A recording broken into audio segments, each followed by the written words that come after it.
Greetings, Band Warriors. Greetings. Greg is here. Where's here? Back up in the studio. Another show, getting it live. It's been a minute. It has been a minute. Took a little bit of time off. I don't know about you guys, but man, I've been feeling all this energy coming through. There's a lot of energy happening right now. Anybody else feeling all that energy coming through? Anybody ever heard of something called an ascension symptom? Ascension symptoms. There's a lot going on right now.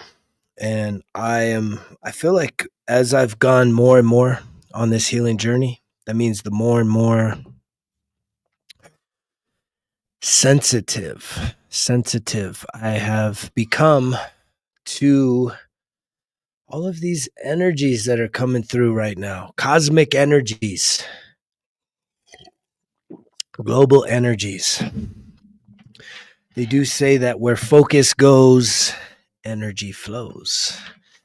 And right now, my focus, it's been mixed. I've been focused a lot on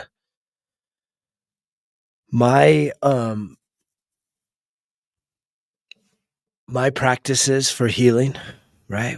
Which I talk about often. My five daily foundations for keeping my cup overflowing, right? Minding my mornings, eating my health, moving my body, learning something new every day, and then going out there and making a difference. Those 5 things are what keep my cup full to overflowing, which I'm almost certain that there's a lot of people that are going to hear this message. You're exhausted. You're overwhelmed. You're frustrated. And that's a tough place to be. But the thing about it is are you helpless? Is there something you could do that you're not doing to help improve your mental health, your emotional health, your spiritual health, your physical health? That's what I love talking about on the Results Kill Excuses show, is how do we create daily practices along this journey? This is what the show's about, right? It's about the healing journey, the spiritual awakening, being a chosen one, right? This ain't an AA show, even though sobriety is a part of that. I mean, I've been sober for going on 13 years now, and it started there, but it definitely didn't end there. Sobriety alone wasn't the thing that got me to the next level. It was the thing that helped me to clear my mind in order that I could start even going deeper on this healing journey. And so for me, what I now realize is it's a spiritual awakening. That's what's happening all around this world, right? The old world is fading away little by little. Thank you for all the love to those of you that are jumping in here. The old world's fading away. Well, what's the old world? All the sports, all the entertainment, traditional families, falling in love, right? Starting a family, settling down, buying a house, going on vacation a couple times a year, if not once every year. The basics. If you just look out there all around this beautiful world, right? These institutions, these traditional things that we have relied upon for so long in our existence they're falling apart. We're seeing it again right now. Another scandal in terms of how people are being manipulated or how information is withheld. And it's like, was it really withheld, or did you not want to hear the truth? Did you not want to see the truth? Or are you relying on someone else that may or may not have your best interest? And what is your best interest? Right? What is your best interest? Do you guys even know? What is your best interest? Is your best interest to make sure that you vote every time? It's your best interest to make sure that You never miss one play, 1 second of your favorite team's every game that they ever play, home or away. Is that in your best interest? Is your best interest, depending on when you're watching this, over the next 3 months, to do literally the exact same thing that you've done for the past 5 years, 10 years, 20 years, or beyond when it comes to summer? Is it just always the same old things? Or is this the time, and is now the day that you say, you know what, maybe I do need to make some changes. Maybe it is time to make some adjustments. Maybe it is time to challenge myself, to get honest with myself, to remove the mask and to actually look at myself.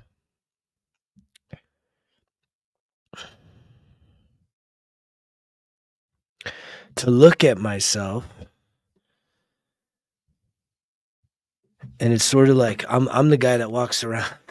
I got some kind of a little bit of rose-colored glasses, but sometimes you gotta like, hold on. Uh-oh, let me look at myself. Let me see real clear. Who am I? How am I acting? What can I change? Right?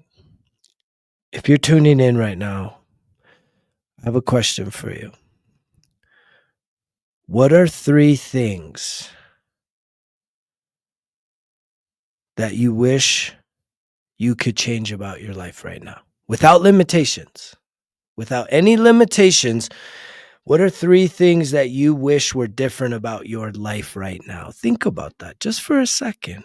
Can we still use our minds? Just a little bit of critical thinking, a little bit of imagination, a little bit of vision, to just sit back for just a few moments.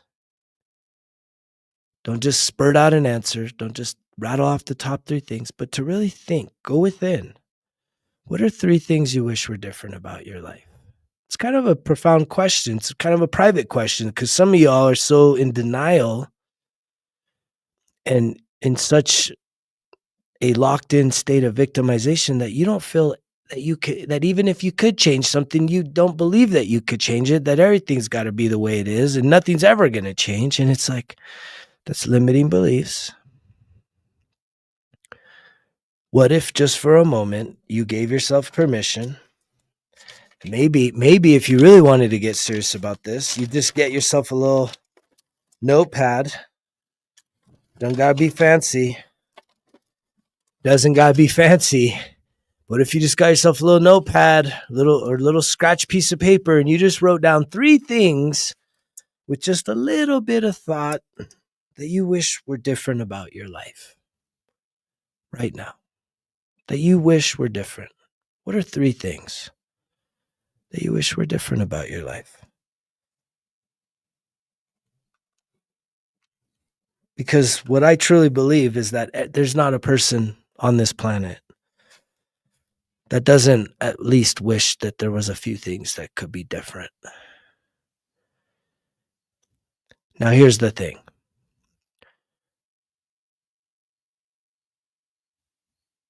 A lot of you will be like me, and you'll put down something that you know cannot change. So for me, it's like, I racked up 2 DWIs and a domestic violence arrest in my adult life. I'm 46 years young. And yet, I wish all 3 of those things would have never happened. But the thing is in reality, I can't change that. I can't change that they happen. They did happen. I can't change that. But here's what's cool. Is I now show up as this version of me, totally transformed from 13 years ago when I did get the domestic arrest. A totally transformed man. Because see, what I knew is I couldn't change what the fuck had just happened, which sucked, painful lesson, very painful lesson, the hardest of hard lessons to learn, something that still stings me in some sensitive areas, in some certain different circumstances. It still kind of can creep on me. But here's what I fucking did do. I knew that I couldn't change what had just happened, but I knew I could change who the fuck I was, the man that I was showing up as that led to that. I knew I had control over that. I couldn't change that just went down, but I knew from that day forward, oh fuck, we're changing. We're changing some shit. Drastic changes. And guess where the change started? On the inside. It started in my heart. It started in my mind. It started in my soul saying, I can't do this no more. No fucking more, man. I'm done.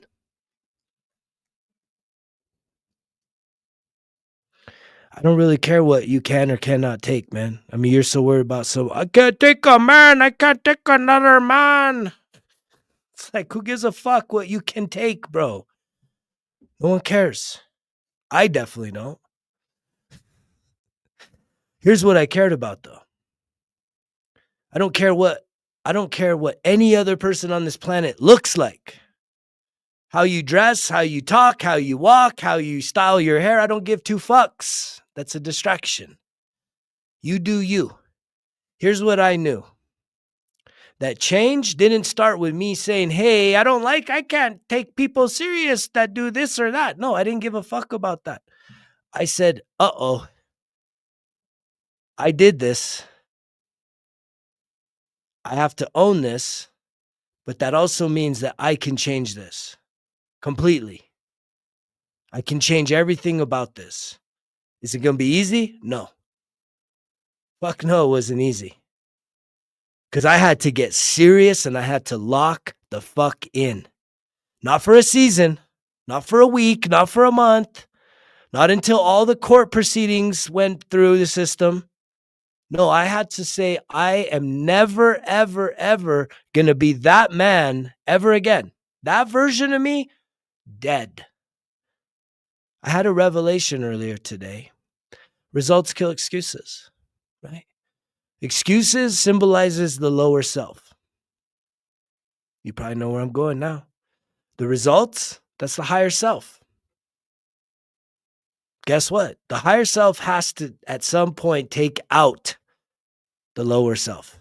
Because again, the lower self, when it's running the shop called your life, when your lower self, and by lower self, I'm talking about low vibration, I'm talking about guilt, shame, fear, apathy, sadness, grief, pride, anger.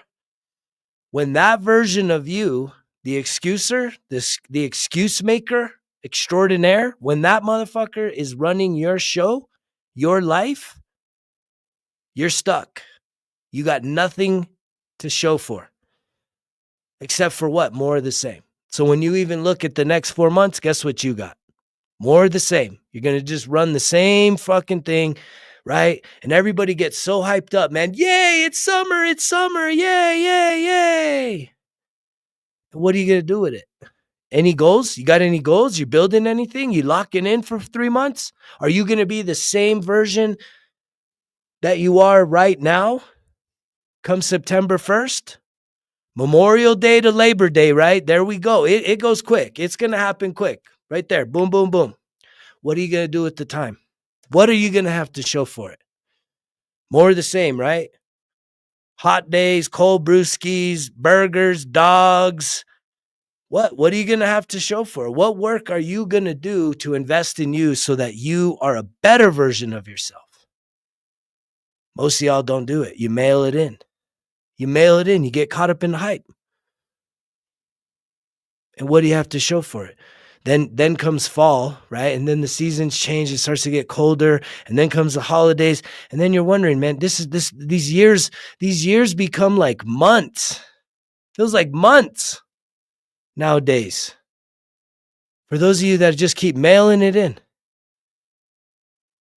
Wishing, waiting, wanting something to change, but you're not the one that's changing anything. So how the fuck's anything going to change? How's it going to change if you don't change it? Who's going to change for you? Who's going to make the change? I made the change. When I hit the rock bottom, I said, that dude's done, man. I'm done with that guy. Never, ever, ever, ever, ever fucking again, man. Am I going to be that man again? Am I ever going to put myself in that situation again? No, under no circumstances. I am going to shift everything. And thus, here we are. This is where we're at. This is where that journey has led to. Staying so relentless, so locked in, searching for one thing. There was one thing I was wanting more than anything else. Actually, well, there's more than one thing. But the number one thing that I wanted more than anything else was to trust myself in any situation. Was to trust myself. I didn't trust myself. Why didn't I trust myself? Because I was a man that needed alcohol to cope with life, right? If you're someone that uses alcohol, you can't be trusted. You're someone that willingly poisons yourself. Oh, I'm an adult. You're saying I can't do it. You could do whatever you want. I'm just saying I won't trust you. It's poison. It's a carcinogenic. It's literal poison to your body. It destroys your brain. It destroys your liver. It destroys your body, your kidneys. What do you want? Right? Literally, you get a cut when you put alcohol on your cut. Like, it literally destroys everything there. You're putting it inside your body? No, I used to be the worst. That's why it jacks you up. But it feels good for a minute, right? But at no level is it okay. But I wanted to trust myself. I needed to trust myself. Because if I couldn't trust myself, honestly, I don't know how much longer I could have gone. And I needed to have some hope that it was possible. But here's the thing. 13 years ago, first stop AA, second stop a VA psychiatrist, third stop a VA psychologist. The psychiatrist tried to prescribe me all kinds of psychotropic things for my head, and I'm like, no, I'm good. So then they said, okay, we'll put you with the psychologist, which is just talk. And then where do we go from there? Oh, uh-oh. Yep. We went to the Lord and the Savior, Jesus. We went to Jesus. And we tried everything that we could. I tried everything that I could do there. I got baptized probably 5 times. I prayed Jesus into my heart 1,000 times. I went to probably 1,000 men's groups at 6 o'clock in the morning. I even read the Bible from front cover to back cover and back and forth, upside down, zigzag. I preached the word. I sang the word. I taught the word. Right? I helped with Kids Kingdom. I did everything I could. And guess what? I still didn't trust myself. Nope. Not with all the Jesus, not with all the Lord inside of me. I still didn't trust myself. So what was wrong? I was sober, but there was still something underneath the surface. I couldn't figure this out. How come? Lord, help me, Lord. Help me, Lord. Why am I still confrontational with my loved ones? Why am I still feeling drawn to do all this stuff that I know is not good for me? Why, Lord? Why? And a lot of people, y'all just stop there. Oh, well, I'm not perfect. I'm not perfect. I'm like, I'm not trying to be perfect. I want to trust myself. And I couldn't. I still didn't after that. So I went there, right? That was the next stop. Then after that, let's see, where did we go? We started doing iron therapy, nature therapy. Those things worked, but not completely, right? It's just, just another thing to just make me feel better about myself. But I still didn't trust myself because what I didn't realize. So then I did nature therapy. I did iron therapy. I did hypnotherapy. I've done cold plunge therapy. I've done You name it. You name it. I've tried it. I've done couples therapy. I've tried it all, man, to trust myself, to truly trust myself. Well, what was the underlying problem about me? What was so messed up about me? I had gotten rid of the alcohol, had gotten rid of the THC. I had turned my life over to the Lord, and I still couldn't trust myself 365, 24/7 in every situation. But here's the thing is I now can trust myself. Well, what changed? What shifted? What changed that I now feel I can absolutely trust myself? Because what self am I talking about trusting? What is the self that I am trying to trust? It is the emotional self. The emotional self. And it's so interesting because I remember sitting for years and years and years. I went through probably, if I've been on this journey for 13 years, I've been through at least, man, it has to have been 10 different therapists and even a few like social worker, counselor types. And some of them were like 4-month stint, 6-month. My current therapist, I've been working with her since summer of 21. So 4 years. That's a long time. That's a long time. We have a long rapport. She's tried to break up with me a few times. She's like, I think you're good. I'm like, no, I'm not good. Like, stick with me because I love the talk therapy. I love having somebody every single week for at least 1 hour that I can just unload on, that I can just get all this shit going on, that I can just vent and I don't have to worry. She just is holding space. There's not a romantic connection. There's not a familiar connection, like family member, friend, nothing like this. She's a neutral person that I can just unload, offload any frustrations, worries, concerns. I can just be real as fuck and she's not going to judge me. She's just going to hold space and we'll have an honest conversation if stuff comes up as I see 222, but she's going to hold real honest space for me. So that's been something I've kept for the whole time, right? This whole 13-year journey, I kept the therapist, but I'm going to be honest, I didn't keep Jesus as Savior, as Lord of my life. Like, I'm just going to be honest with y'all.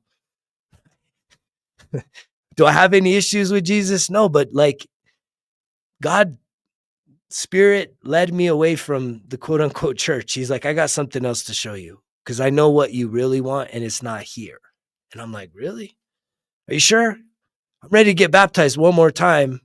I'll say John 3:16 1,000 more times if that's what it takes. Are you sure? I just haven't said it enough times. I haven't, like, I'll do another 500 men's Bible studies and men's retreats. Like, will that do it? He's like, no, it's not gonna do it, man. Like, let's go over here. I'll show you. So 13-year journey. I've kept my sobriety. I've kept my therapist. And along this journey, right? Along the journey called life, which I understand it's a spiritual awakening now, right?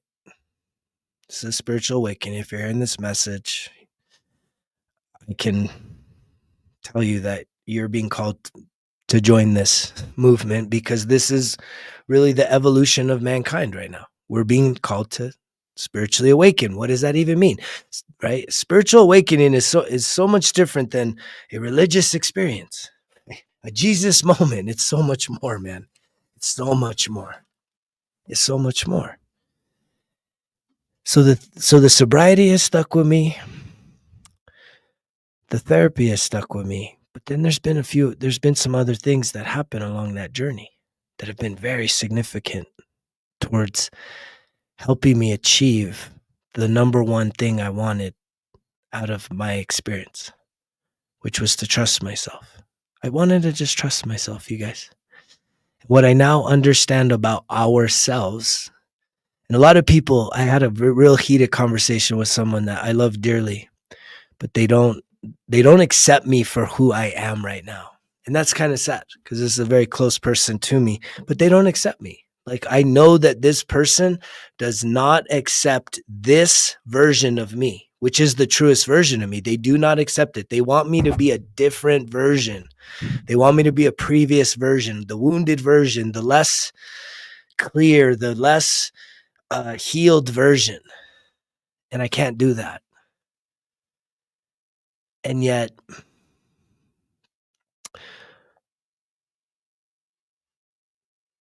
what I realized,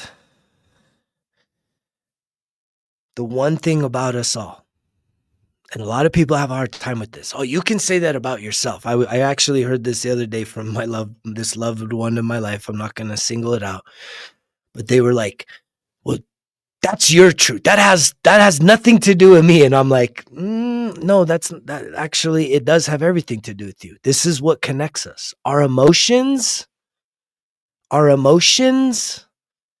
is the thing that actually does connect you at the human level.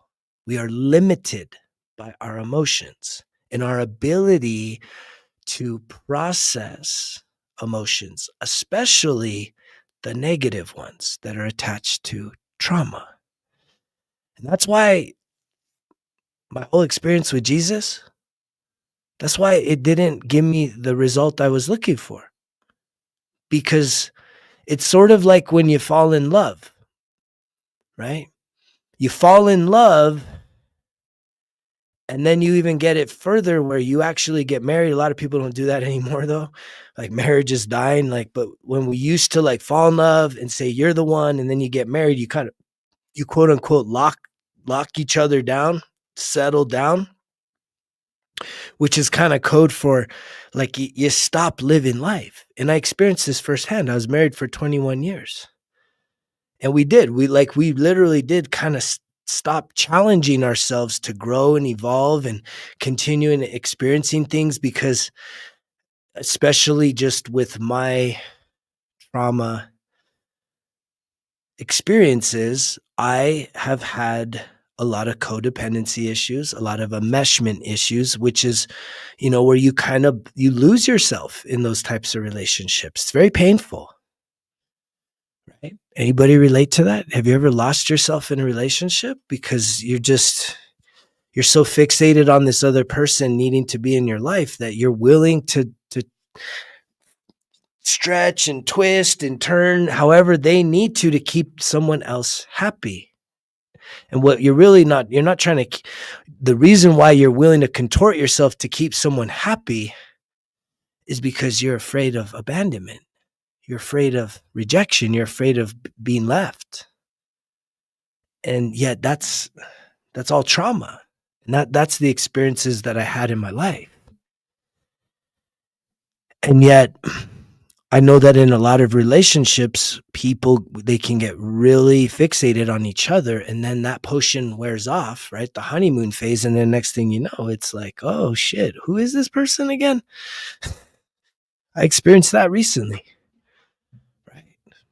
I experienced that in many relationships that I've been in, where it's just a real lightning in a bottle, quick fixation, right? The lust kicks in, that you don't really spend enough time trying to really get to know somebody and understand them, to build that connection, that true connection. It's just not an experience that I've had. And yet, what I've had to learn along this journey is that the number one relationship that I needed to fix and improve was the one I had with myself, not the one I had with Jesus, not the one I had with you, not the one I had with my mom, not the one I had with my dad, not the one I had with my ex-wife, not the one I have with my kids. The number one relationship that I needed to absolutely fix was the one that I had 100% control over, which is the relationship with myself. And yet that it was actually the core problem of all of my issues.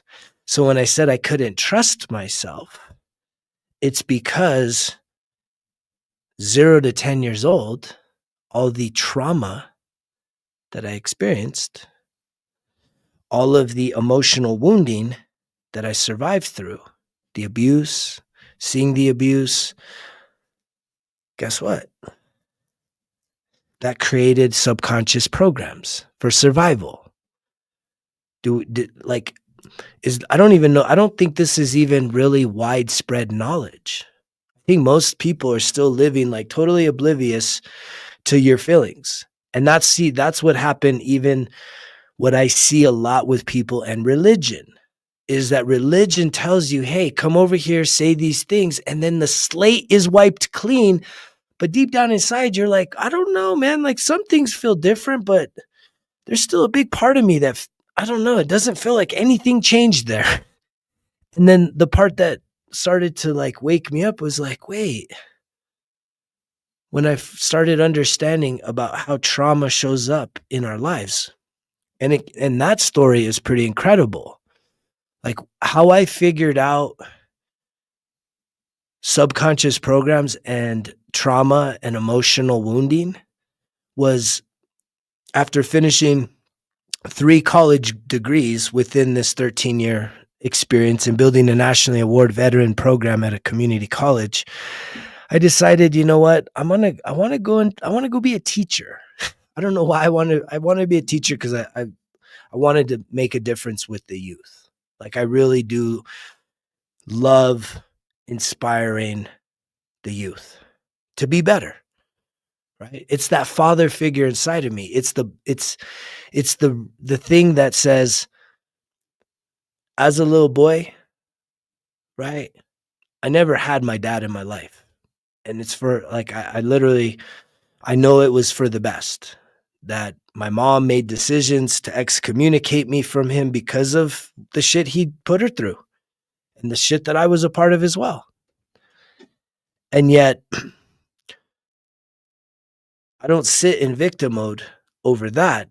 What I realize is that throughout my journey, there is a little boy inside of me that always needed a quote unquote man to show up for him, right? To be there for him.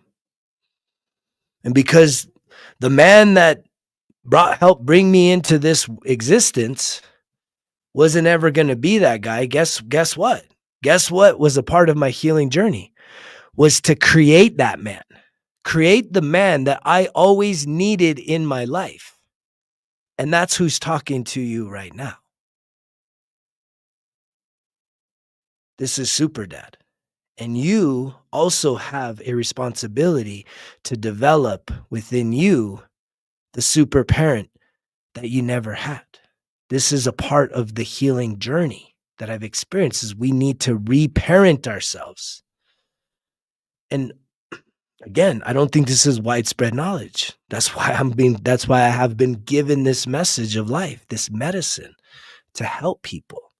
This is why I was given an opportunity to go along this healing journey that included pretty much A to Z. I tried every single thing, not because I was lost, but because I was trying to figure it out. Because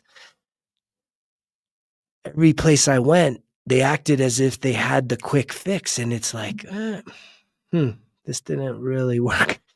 Didn't get me there. It helped. It was cool, but it didn't get me there. So I feel like I need to keep looking. I need to continue being curious to figure out what is going to get me my goal. I had a goal. It's very clear. I wanted to trust myself. And when I became a teacher in 2019 through 2021, 4th and 5th grade, I was in what was called a trauma-informed school. And all these kids, it was like the worst academically performing elementary school in this part of where I was at in Santa Fe, New Mexico. And yet I remember sitting there every morning as a teacher and all the kids coming through the door, and I could see it. Children cannot hide it as good as adults can. Adults, the eyes, if you can really see into someone's eyes, which I have a gift to see that, I can see when something's not good, something's off. The eyes don't lie. Children, though, adults can mask that We can mask it. We can do a lot of things to get the heat off of our eyes and like just play it off, man. We know how to just adult. It's adulting 101, sucking it up and just getting through very painful times of life and having to still show up and do whatever we have to do to kind of survive, right? But children are different. You can see it. They would be sitting in their desk and like afraid, like with the faces and everything, like, like total, like afraid. Like if they were like they had just come out of like a really crazy abusive situation, like sexual, all you name it, right? Sexual, physical, verbal, A to Z. I could see it on them. And because I was in that environment for 2 years, day in and day out, other than the time we were away for the pandemic, but I still saw it on the cameras. You could still see it in the cameras. And it was even worse because they didn't, at least when they went to the school, it was like an escape. And a lot of these kids lost that little safety zone, that safe haven, because now they were at that environment around the clock. It messed a lot of children up. I'll tell you that much. It messed a lot of kids up for that time period. And yet, here's where the light bulb came on. This is when in my healing journey, so 2019, we're 6 years ago. So in terms of, I was 7 years into my journey, 7 years of sobriety, 7 years of therapy, had already tried the Jesus thing and kind of moved away from that and was trying some other, hypnotherapy and, just some exercise and nature therapy. And yet there's no accidents in my journey. For this to have been the next step was to leave a community college, which I had built a nationally award-winning program supporting veterans and their families, to go teach. Right? I didn't even have a teaching degree, but they were so desperate for teachers that if you had a bachelor's or above and you wanted to teach, it was pretty sad because like I show up to school. I'll tell you real quick. I showed up on my first day of school after I had been hired and went through the whole vetting process and all that. I show up. There's not even an orientation. Like, here's the bathroom. Here's our culture. There was none of that, man. It was so cold. It was cold. It was like, hey, good morning. Here's your badge. Here's your keys. Your classroom's over there. And I'm like, what am I supposed to do? They're like, what do you mean? What are you supposed to do? You're the teacher. You know what to do. I'm like, okay. No, I didn't. I had a fucking clue. But that's how rough it is out there. And that's when someone like me, when I got to see behind the curtain, I'm like, man, this whole school thing I don't want to go on that tangent because I get real passionate about how broken education is, but it's bad. And yet I did walk into a classroom where there was books flying, fists flying, fights. I mean, these kids were totally out of control because they had like some older dude that was like a long-term sub, and the kids had taken over the class.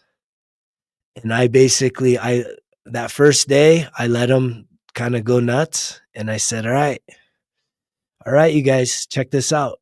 Today was your last day being in charge. Huh? What do you mean? And I'm like, yeah, tomorrow, whole new day. All right, thanks for showing me who's who, but this shit stops now.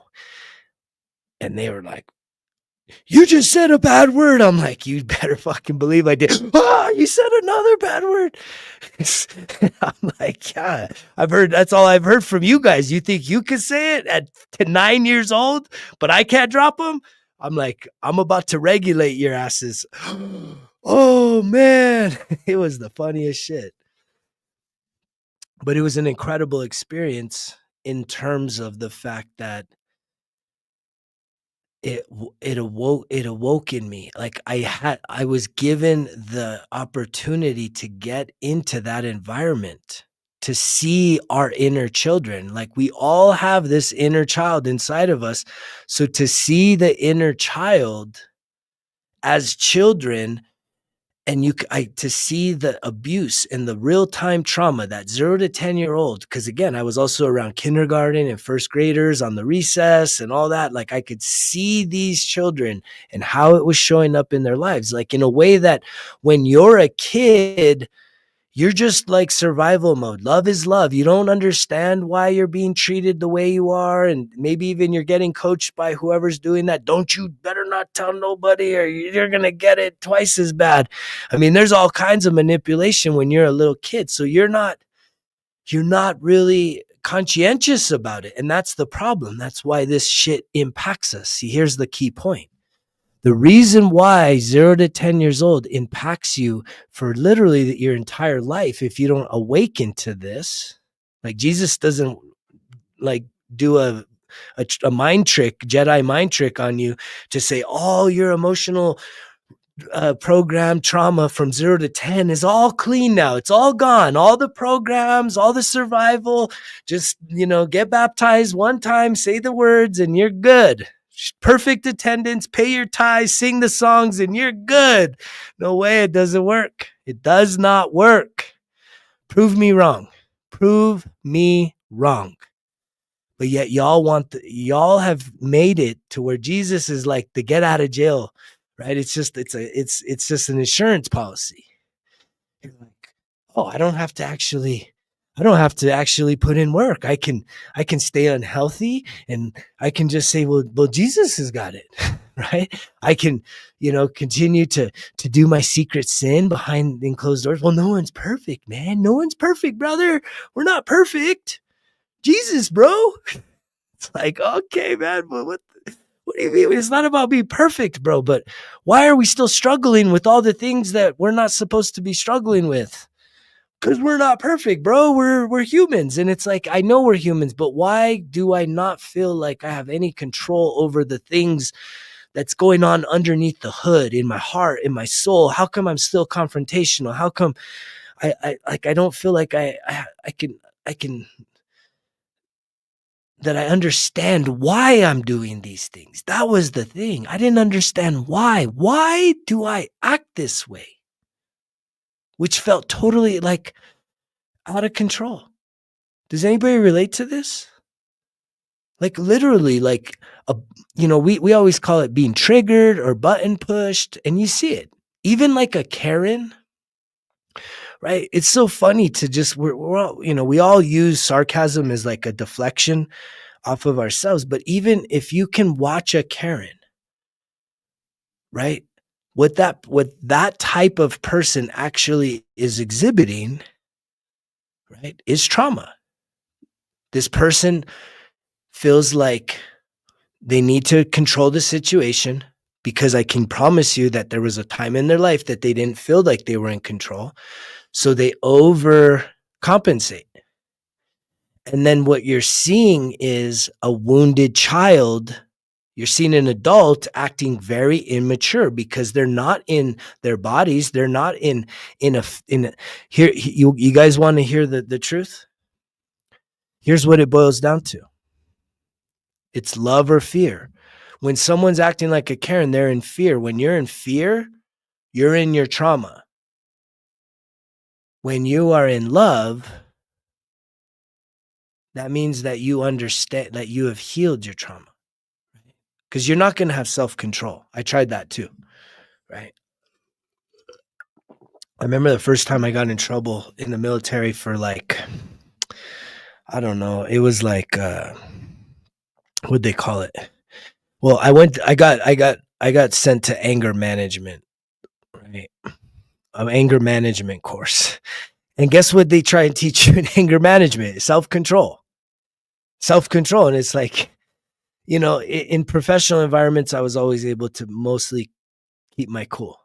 But the sad thing is, and most of you can relate to this, the sad thing is, and this is the truth, is you probably, you're wearing a mask, right? So here's your mask at work. You're like, oh, self-control time. I'm at work. This is my bag. This is my money. I can't fuck this one up. So I'm going to put the mask on. Yay. Yep. If you want me to do that, yeah, sure. Of course. Yeah, get right on it. I'm going to do it right now. It's like we put on a whole fucking act. But then guess what comes up as I just saw 444? Guess what happens? Right? When does that mask come off? When does the mask come off? Uh-oh. It's when you walk in that door home. The mask comes off and you're carrying around all that stress and you're carrying around all that anger and you're carrying around resentment because guess what? You've probably found yourself in a situation. Again, 87% of people hate their jobs. 87%. So if you are part of the 23%, it's less than, right? That's only 13%. Oof. 13%. If you're the lucky 13 that actually love what you do, congratulations. Yay. Right? But 87%, right, which is 9 out of 10 people. Let's just go with that, right? That's a more clear 9 out of 10 people hate what they do right now for work. 9 out of 10. 9 out of 10. Guess what? That's you. It's you. And most of you won't even admit that to yourself because, gotta wear the mask. Oh, I like my job. My job's good. It's not too bad. It's all right. Yeah, it's good. But it's like, come on now. Come on now. It's survival. That's why it's good. Because we've been programmed to settle for less. We've been programmed to say what? We can't change. You have to settle for what you got. Make the most out of it. And it's like, that's all bullshit. You can change anything. You can change anything. I've gone through a complete and total transformation in the past 13 years. Clearly, that's not overnight. But here's the thing is I set out and I said, this guy is done. This dude, you're done, bro. You're cooked. You're cooked, dog. Has that made me perfect? No, I don't strive for perfect. I've made mistakes. I've made mistakes this week. I made mistakes last week, but I also stand in my truth in ways that I had a really hard time doing it in the past. Right? And I can do it respectfully. I can be very clear, right? I'm learning to be able to, in the past, I would get real passionate. I still get real passionate. So people just see the passion, and a lot of people just can't handle the energy on me, that they see that as like, whoa, it's just big energy. But I don't have to like raise my voice to make my point. Does anybody struggle with that? Did anybody grow up in a household where it's like the way people talked was yelling? Right? It's like, that was me, right? That was the environments I grew up in. So are you a product of your environment? Of course you are. But that's how people talk to each other. It was always yelling. It's like, you're right there. And it's just like, let me yell at you. And it's like, that's another thing. I was like, man, I don't want to be like that. I want to be very centered on myself. I want to be able to respectfully disagree with somebody. Be like, yeah, no, I don't agree with that. Or just, have a different point of view and just stay in what I would consider my divine masculine, very centered on myself, direct. I can still get a little fiery, a little passionate. But there's not a lot of times where it's like having to go back and fix my messes. Now that's not every time because I'm still human. Of course I'm going to make mistakes. So are you. But the difference is in this version of me versus the past version of me is this version of me can own those things and say, you know what? I'm willing to fix it. I made a mistake. I said something I didn't mean or whatever it is, right? I said something or I did something. I understand myself in a more fluid way that I can really own it. And I'm continuing to grow because one of the things about us that I've learned along my journey is that,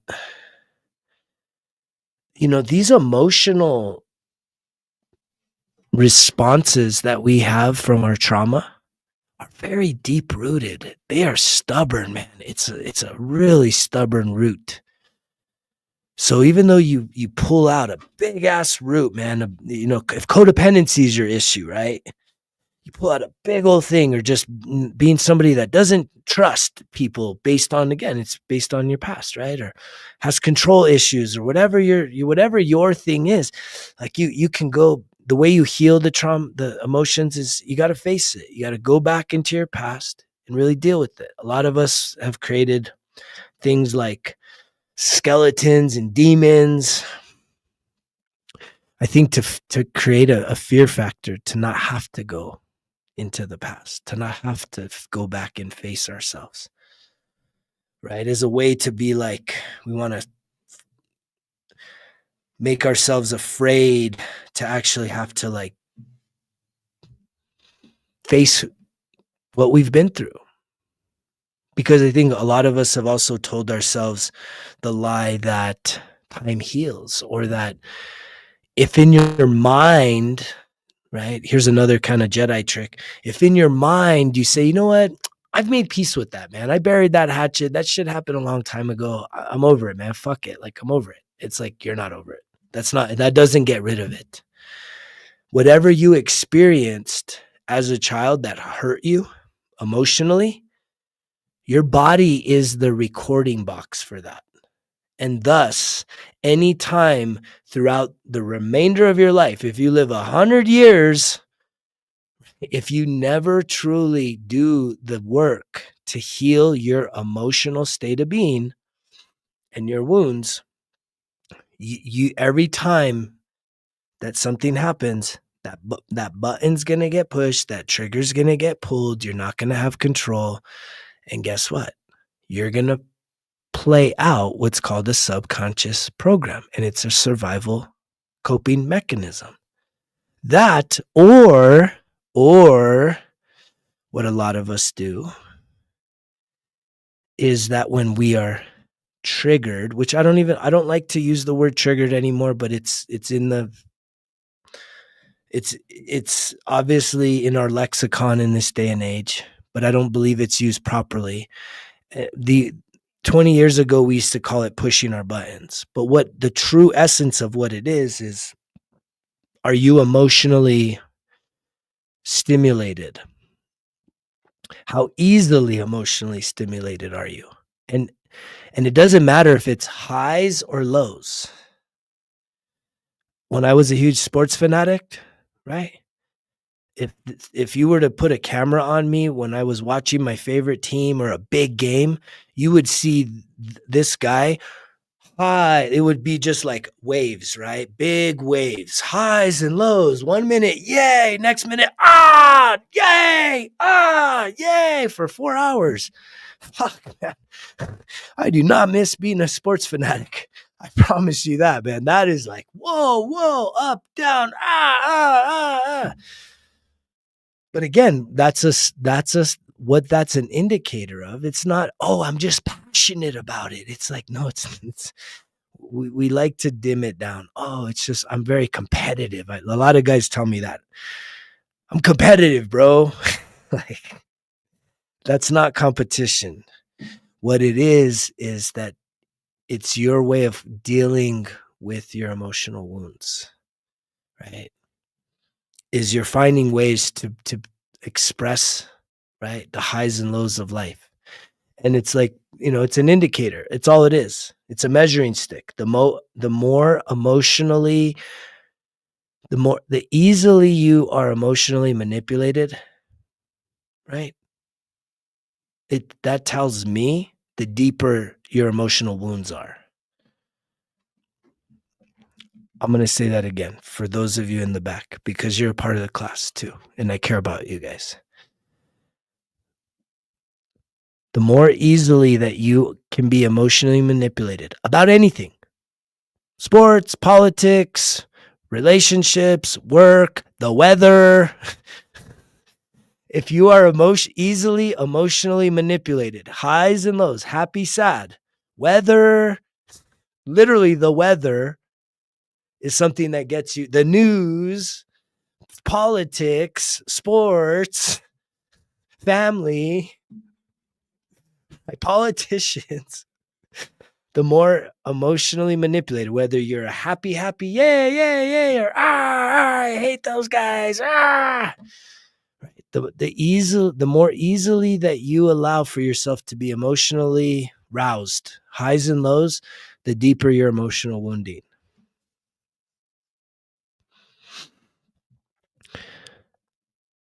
Now that's probably hard for a lot of people to actually hear. And not only hear, but to accept. And the reason for that is because a lot of us are in denial. And I will take a little pressure off of your shoulders because, again, I went on a hell of a journey this past 13 years to try and figure this shit out. And a lot of it was divine, right? This wasn't just me. Even though I'm like, I don't know about Jesus for Savior, what I do know is that there is a creator, there is a power, there are powers and forces beyond just us, beyond just humans and nature, right? And I have a lot of connection with those. And what I've realized is that when I look back, it's like it all fits together like a perfect puzzle, even though sometimes it, it was really hard to feel that, to feel like everything was coming together for my to give me the result. And there's probably a lot of you that are sitting there right now facing with the problem. I asked at the beginning of the show, depending on when you came in here, write down 3 things, or what are 3 things you wish were different about your life? Well, if you're wishing that something, and I talked about this, like my DWIs, my domestic violence arrests, like these criminal things that are etched in stone, I'm not going to put that those, I mean, those, as much as I wish those were different, I'm asking you to think of 3 things you wish were different that you could change, even if it feels impossible. But it is something like, if you don't like your current health and physical body, you could change that. If you don't like your current level of education, you could change that. If you don't like your current job, you could change that. If you don't like where you currently live, you could change that. Is it going to be easy? I don't know. You'll have to find out. If you don't like your current relationship, you could change that. No, I can't, but I have this and that XYZ. It's like, okay, fine. Right? Results kill excuses. Excuses kill results, which to me, I had a revelation today that results is higher self, excuses is lower self. So every time that I was really bad about this. That's why this logo, that is why the brand is here with me, is because I was somebody that would say, I'm not making an excuse. This is a valid reason. This is a legitimate reason, man. Like, this is a reason why I can't do that. And it's just like, all right, bro. And I'm talking to myself, all right. And I'm probably talking to some of you that are doing the same shit. All right. Because change starts within, it doesn't start without. You're not going to find your health in a bush down the road, but you will find your health in going and making some changes to your activities. And maybe your activities is walking down the bush, walking far past the bush down the road, for 2 miles a day. Something you could change.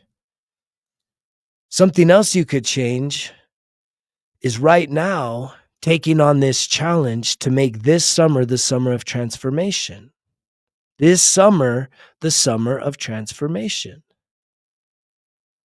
Right?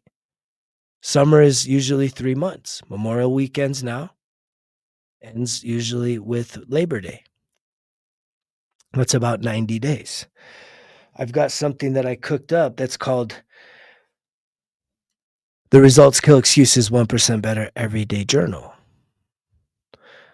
So if you recall, I said, sobriety has stuck with me for the 13 years. Therapy has stuck with me for the 13 years. Journaling is something that I found about 6 years ago, and it stuck with me ever since.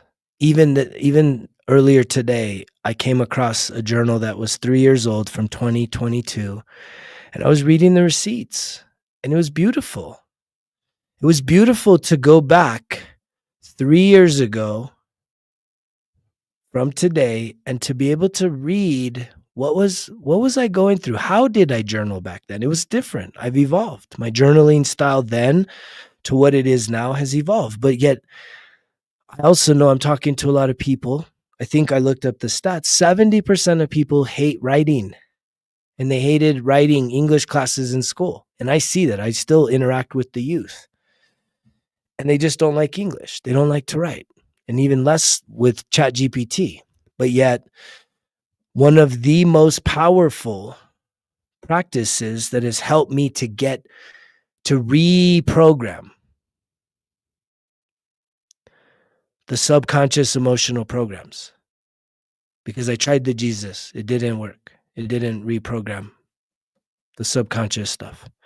But one thing that did was writing down, I am healed. I am healthy. I am abundant. I am emotionally stable. Right? Whatever you write down, right? It's literally writing down. Sometimes I had to write down, what are my biggest fears today? I'm feeling really afraid of, losing this person in my life. Okay, well, what's the worst thing that would happen if I lost this person? What if that didn't happen? What then would be the scenario, right? What if something even better happened? Right? It's a lot of reflection. It's figuring yourself out. And yet, there's an incredible resource called the 1% Better Everyday Journal. And there's been a lot of people that have taken me up on that challenge, 91 days. And yet it's kind of like the training wheels of journaling. That's how I look at it. The 1% Better Everyday Journal is literally like the training wheels of learning how to journal and making it fun, right? Because it could be a drag. A lot of people, you don't like to write. So it's like, man, it's kind of a drag. I don't want to write. Why the heck would I want to write all that? And yet, to me, that's been one of the most powerful practices that I do every morning, right? I wake up in the morning, first thing, you guys, every day, positive affirmations. Second thing I do is I journal. I capture some thoughts. I reprogram the negative thinking by doing some positive affirmations, some gratitude. What are the things I'm grateful for? I think this morning I just said I was grateful for a good night's rest, grateful for a warm bed, grateful for the nature and the abundance and the ranch that I have, and just grateful, just starting with gratitude. And yet that's where that's how you have the receipts. And it was beautiful to read how I've evolved.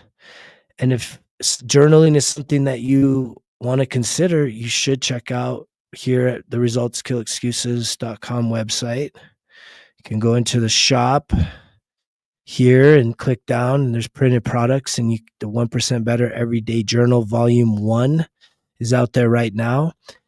And on top of just being something that's going to allow you to start to reprogram your negative thinking by starting with gratitude every day, you're also going to be able to really immerse yourself into a masterclass that takes you from self-sabotage to self-mastery with like 40 video coaching lessons from myself that are like pretty in-depth stuff. I mean, this isn't like just basic stuff. It's literally, we do a whole value lesson.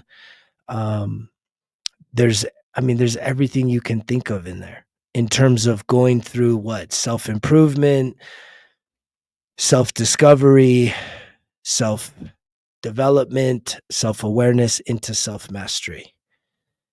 And to everyone that's already been joining this, because this is volume one, there's 4 volumes. So it'll get you through a whole year of doing what? Being very redundant. Yes, we need that because again, we're so stubborn.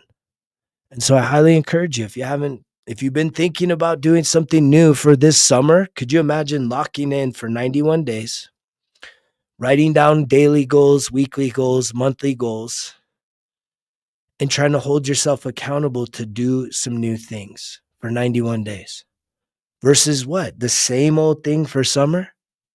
Just acting as if summer is just supposed to be just a fun fest. And it's like, great. Yeah, it is fun. You know what's fun?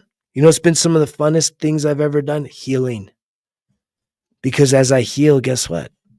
I trust myself more. I can be more true to myself. I'm only going to do the things that I truly want to do, that I enjoy doing. But that doesn't mean that if someone invites me to do something, right? If I say yes to somebody else, that's maybe something new, that's another part of my experience. It's showing up not with resentment, saying, I don't really like this. This is dumb, but I'm going to go anyways because I need this person to be my friend or whatever. And a lot of us do that, right? A lot of us will go and want to connect with somebody because we want something from them. When at the end of the day, it's like when you heal yourself and you really get to your true and authentic self, you no longer do things because you need validation or you need acceptance from others.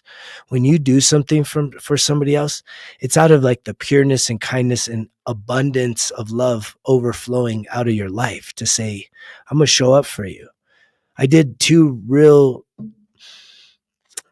spontaneous random acts of kindness recently, and it felt good. It always feels good. It always feels good that when someone calls you or hits you up and says, hey, you know what, I could really use your help.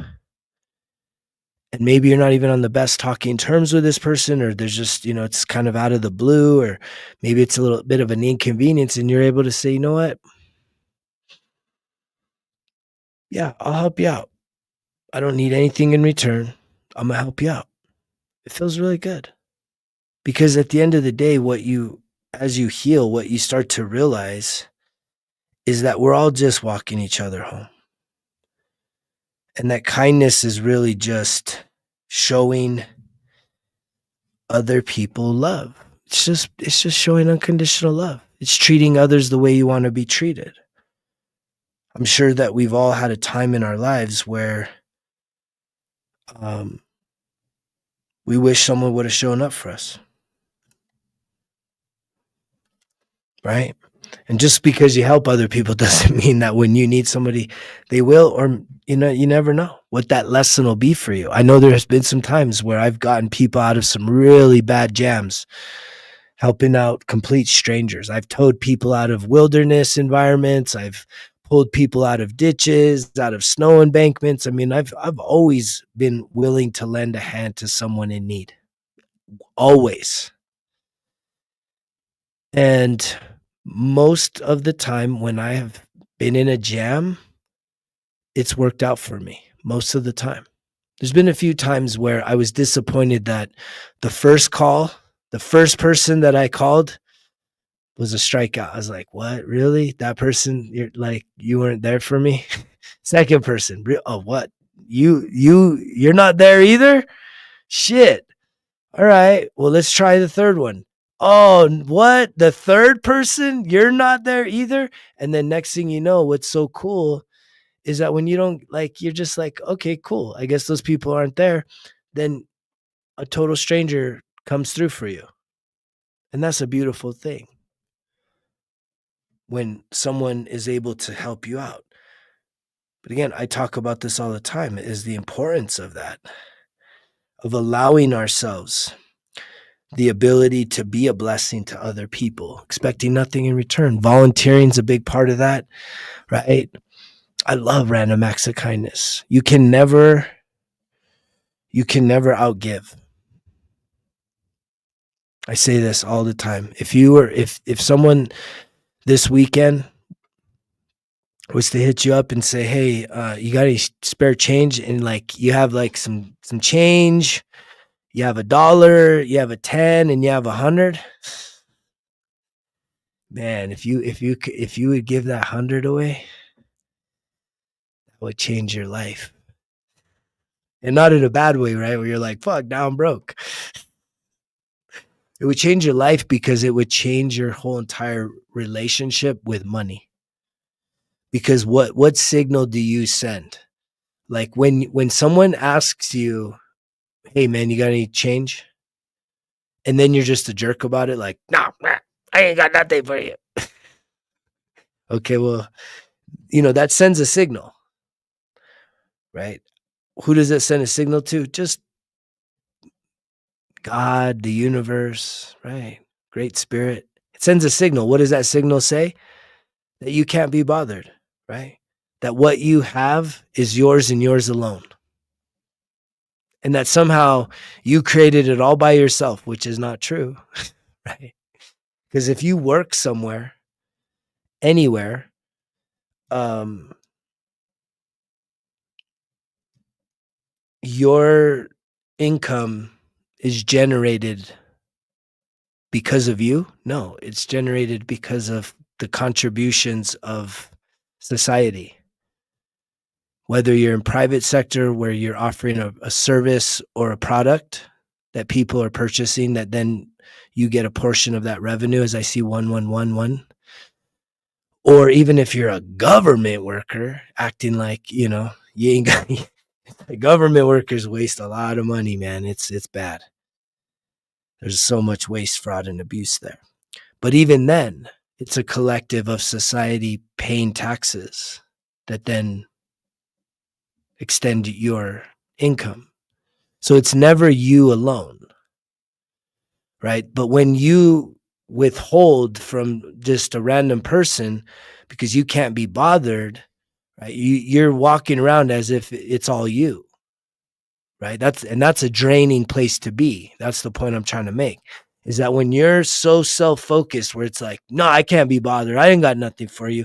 You're just going to use it on drugs anyway. So, I'm not putting my money towards that. It's like, the lesson and the test is not about what that person, the lesson was, where is your heart? Not what does that person use it for?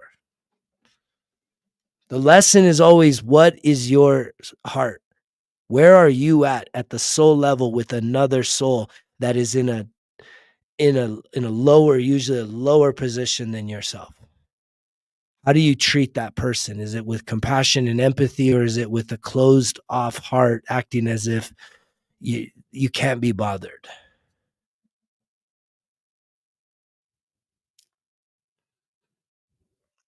And yet the reverse of that, so if you're the person that's like, I can't be bothered with this, right? You're basically sending out to the universe that it's you and you alone. And so I guarantee you that channels of income, creativity, and opportunity close off to you because you're literally not being a part of the collective. You're not being a part of the oneness of all of us being interconnected.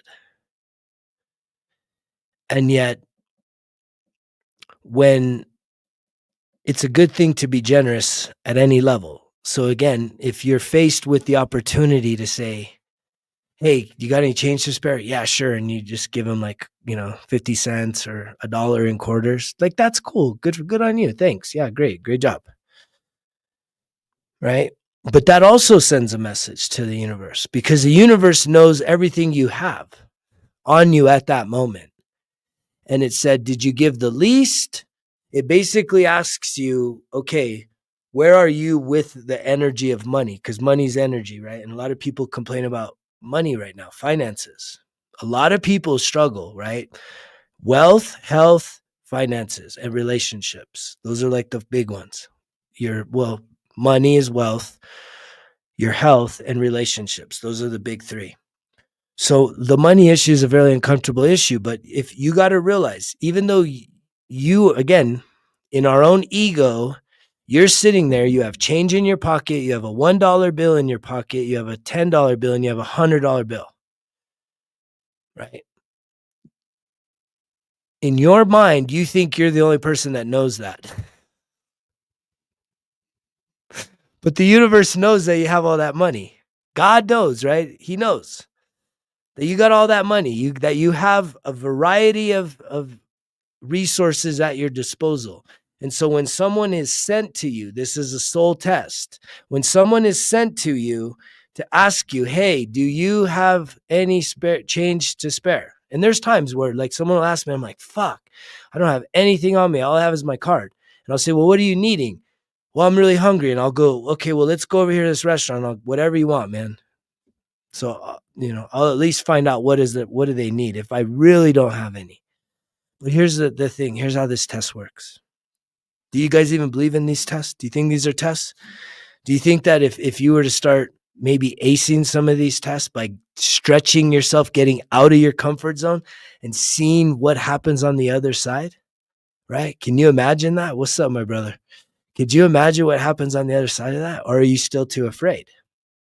Because again, if someone comes up to you, you think you're the only person, right? And you may be the only person, but you're not the only source, right?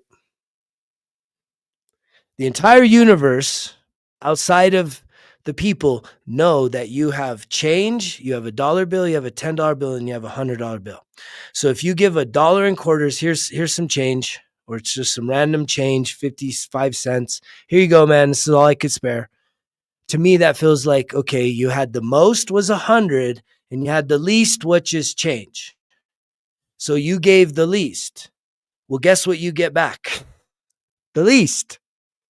You get back the least in return because you do get a return on your investment. You made an investment in the collective of souls because we're all brother, sister, like souls. We're all connected. We're all family. So when you were given a test to share, you had the most, which is 100. You have a 10, you have a 1, and you have change. You gave the least. When you give the least, you get back the least. But if you were to go, okay, let me give in the middle. Okay, well, give the 10. Give the 10 next time as just one test. You're going to get back like a double, right? You're going to get back double.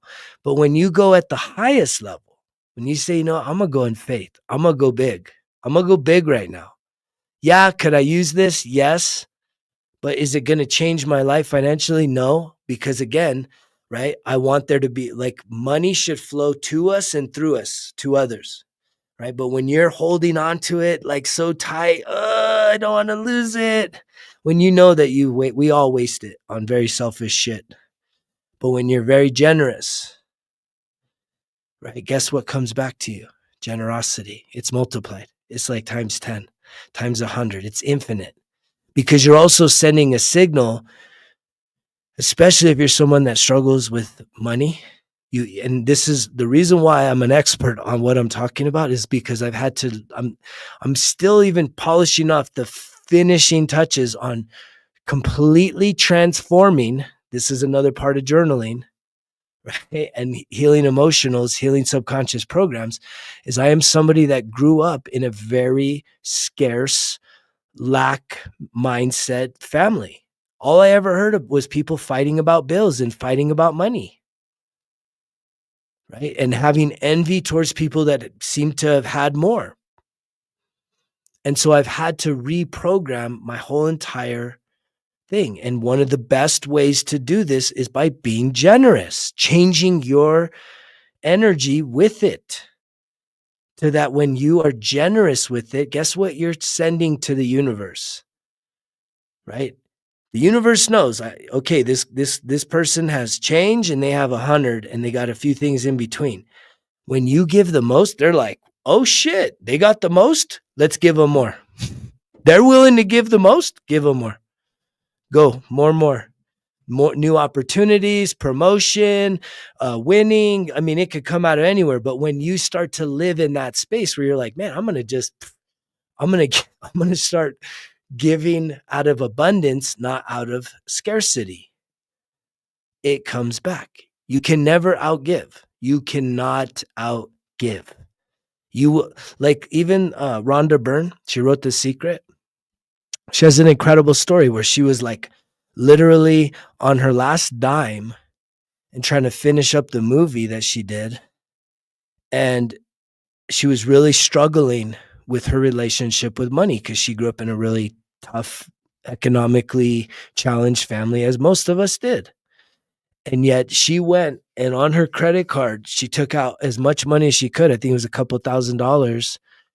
And she literally said, I want to shift my energy and the way that I treat money. And she literally just started walking the streets, looking people in the eyes, looking for opportunities to bless people. And it's a beautiful thing when you see people light up where they're like, really? Why are you doing this? Be like, because man, I just wanted to be generous today. High five, man. And here's what I always tell people. I don't do loans. So if I give, what I ask people is, look, I'm going to give this to you. The only thing I do ask, if I ever do, is that at some point when you're in a better situation, that you'll remember this moment and you'll find an opportunity to pay it forward. Pay it forward. Pay that kindness forward. Let there be a ripple. That my kindness today blesses you, and that at some point in your future, don't forget this and then go bless someone else. That's the beauty. That's the beauty of it. That's where we really start to shift. But that's just one area that needs to be reprogrammed in so many of our minds, so many of our hearts, because we struggle with it. We struggle with money. We struggle with our health. We need to change our mindset towards eating. And yet it's so hard to fix your eating when you haven't fixed your emotions. Because when you have a craving, it's not that you really have a sweet tooth, or you're just craving something, crunchy or salty and savory, or, whatever it is. What usually is going on underneath the surface is that you have an emotional manipulation. There's something, your mood has shifted. There's something that's feeling uncomfortable. And usually food is a huge contributor to changing, right, that uncomfortableness. And that's why the average person, at least here in the US, is obese. The average person, and I was right there. Man. Transformed it all, natural, because I shifted what? I changed my mind.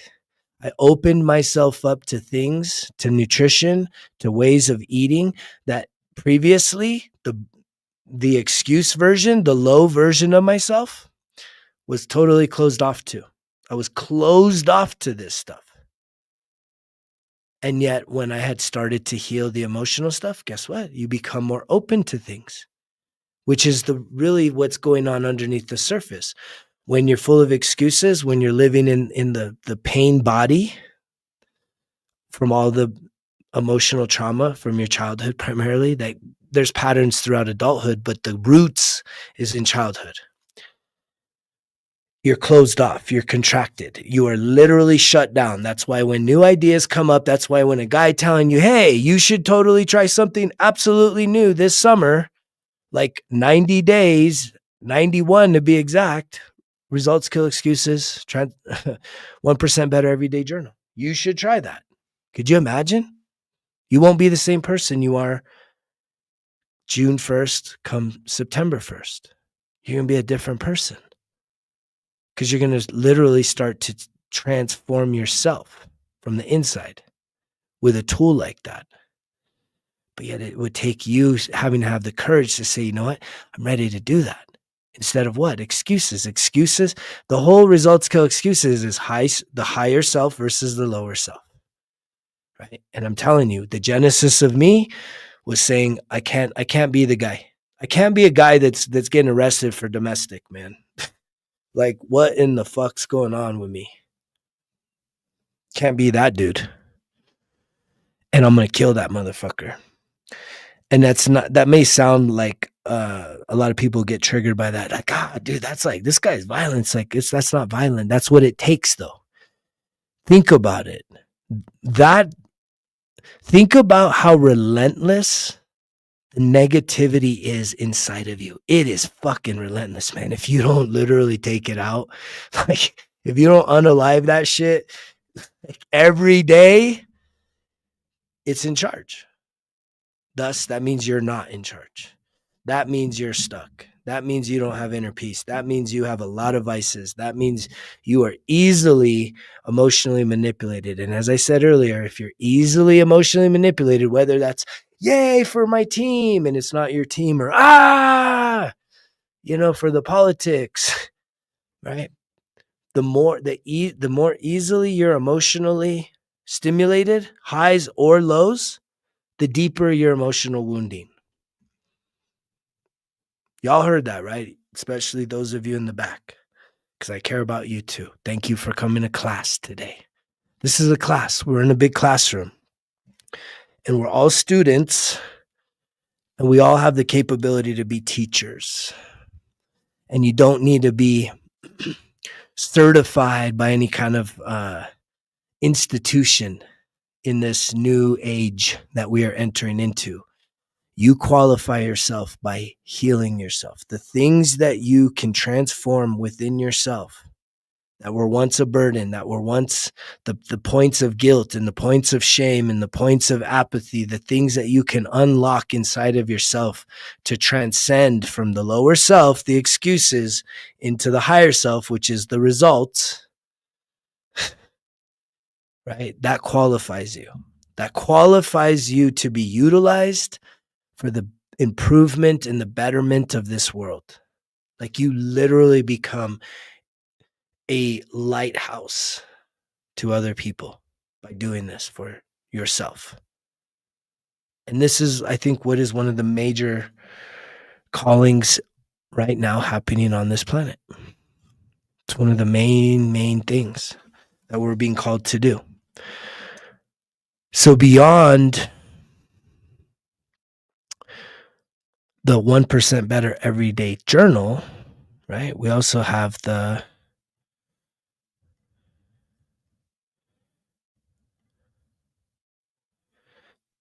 Breath of Life Healing Circle. We've done our first 3 sessions in the month of May.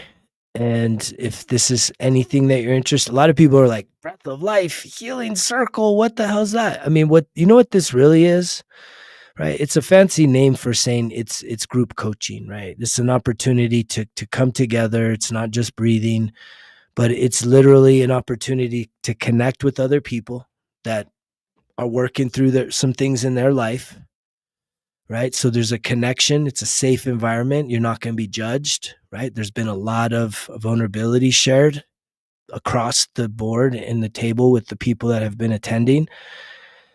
And then it's some reflection. So we get an opportunity to reflect so that we can have even more conversation and shared experiences and shared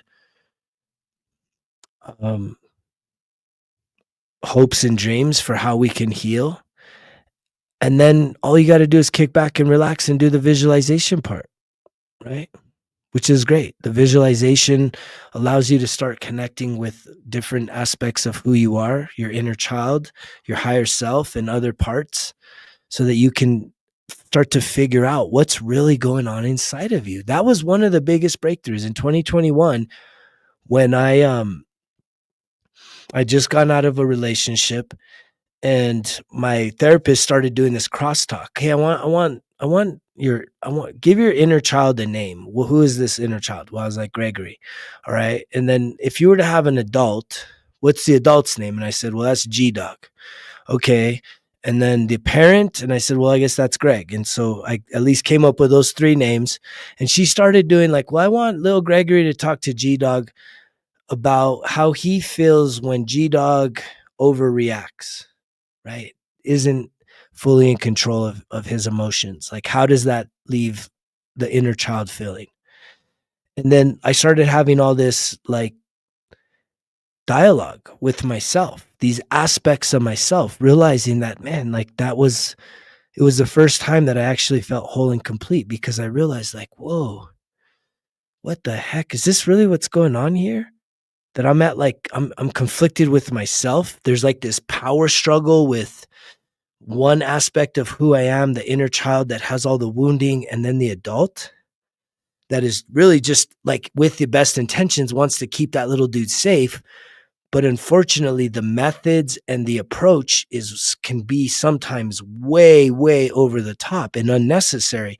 So the one part of me that was underdeveloped was the parent. And that's who's here now.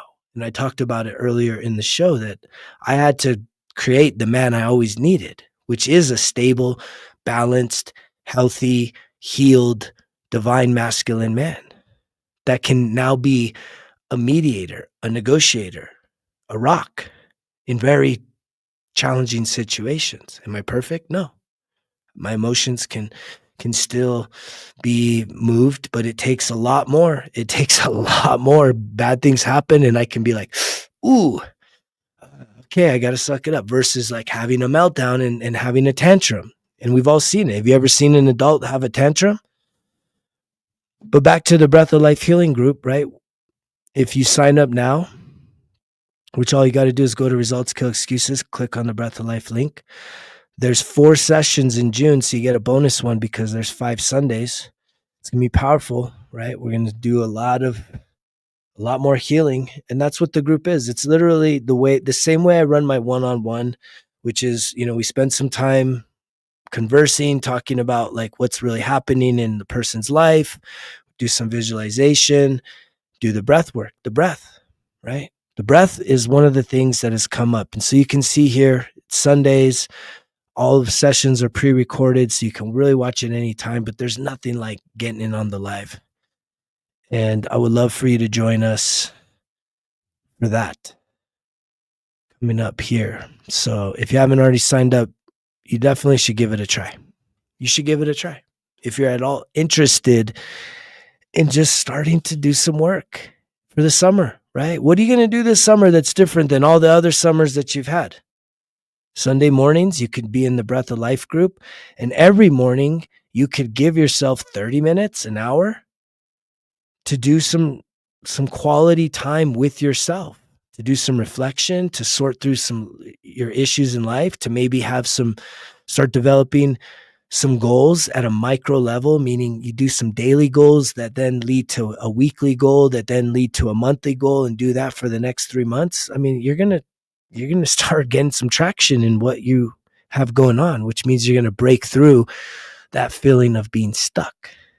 You're going to break through it. And yet the ball's in your court because change has to start within. But those are absolute resources that are ready to rock and roll right now.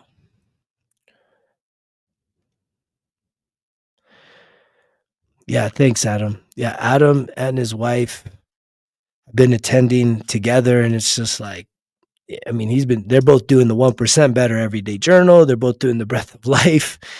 And it's like, they exemplify that spirit that I had inside of me, which again, I only wish that this stuff would have been in place 13 years ago. I had to go on this expedition, which was necessary because this stuff wouldn't be here if I didn't go and do all that work. And I could have given up 7 years ago. I could have given up within year 1. I could have been like most people that says, I try something. Well, it worked. I don't know. All my court stuff is done. So I guess I'm good. I'm just going to go back to how it was. It's like, no, fuck no. I never wanted to go back to how it was. No, as I see 333. I never wanted to go back to how it was. I got that resolute with myself. The change had to start within. Right. And I knew that I didn't want to have more chances to fuck up. I've still had situations that are teaching me new lessons and allowing me to continue to grow, to learn deeper aspects of myself. But man, like I said earlier, I was looking back 3 years ago, looking at the receipts from 3 years ago in the journal. And it's pretty incredible. The transformation To think that I even have those receipts is a it just gives you a little boost. It's like, wow, you have come a long ways, man. You have. And I know that I still, like, I'm going to stick to this routine probably indefinitely. Does that mean that I'm stuck in never ending healing? No, that doesn't mean that. It just means that I know, again, my daily routine, the daily 5 habits I have is what keeps my cup full energetically so that I'm not running on exhaustion. It has less to do with the breakthrough levels of healing. It has more to do with the fact that what keeps me at my peak existence, that I'm feeling my best, that I'm staying productive, that I have a vision, that I'm accomplishing things, and I'm staying focused and locked in. What keeps me there? Feeling my best, being my best, right? Minding my mornings. That's number one. Well, what is the mornings? Positive affirmations, journaling, breath work. Let's just go with those 3. At the very minimum, it's those 3. Then it's eating my health, because the mornings is where I set all my intentions. Then I know that nutrition comes before exercise, so I need to maintain a healthy nutrition that makes adjustments.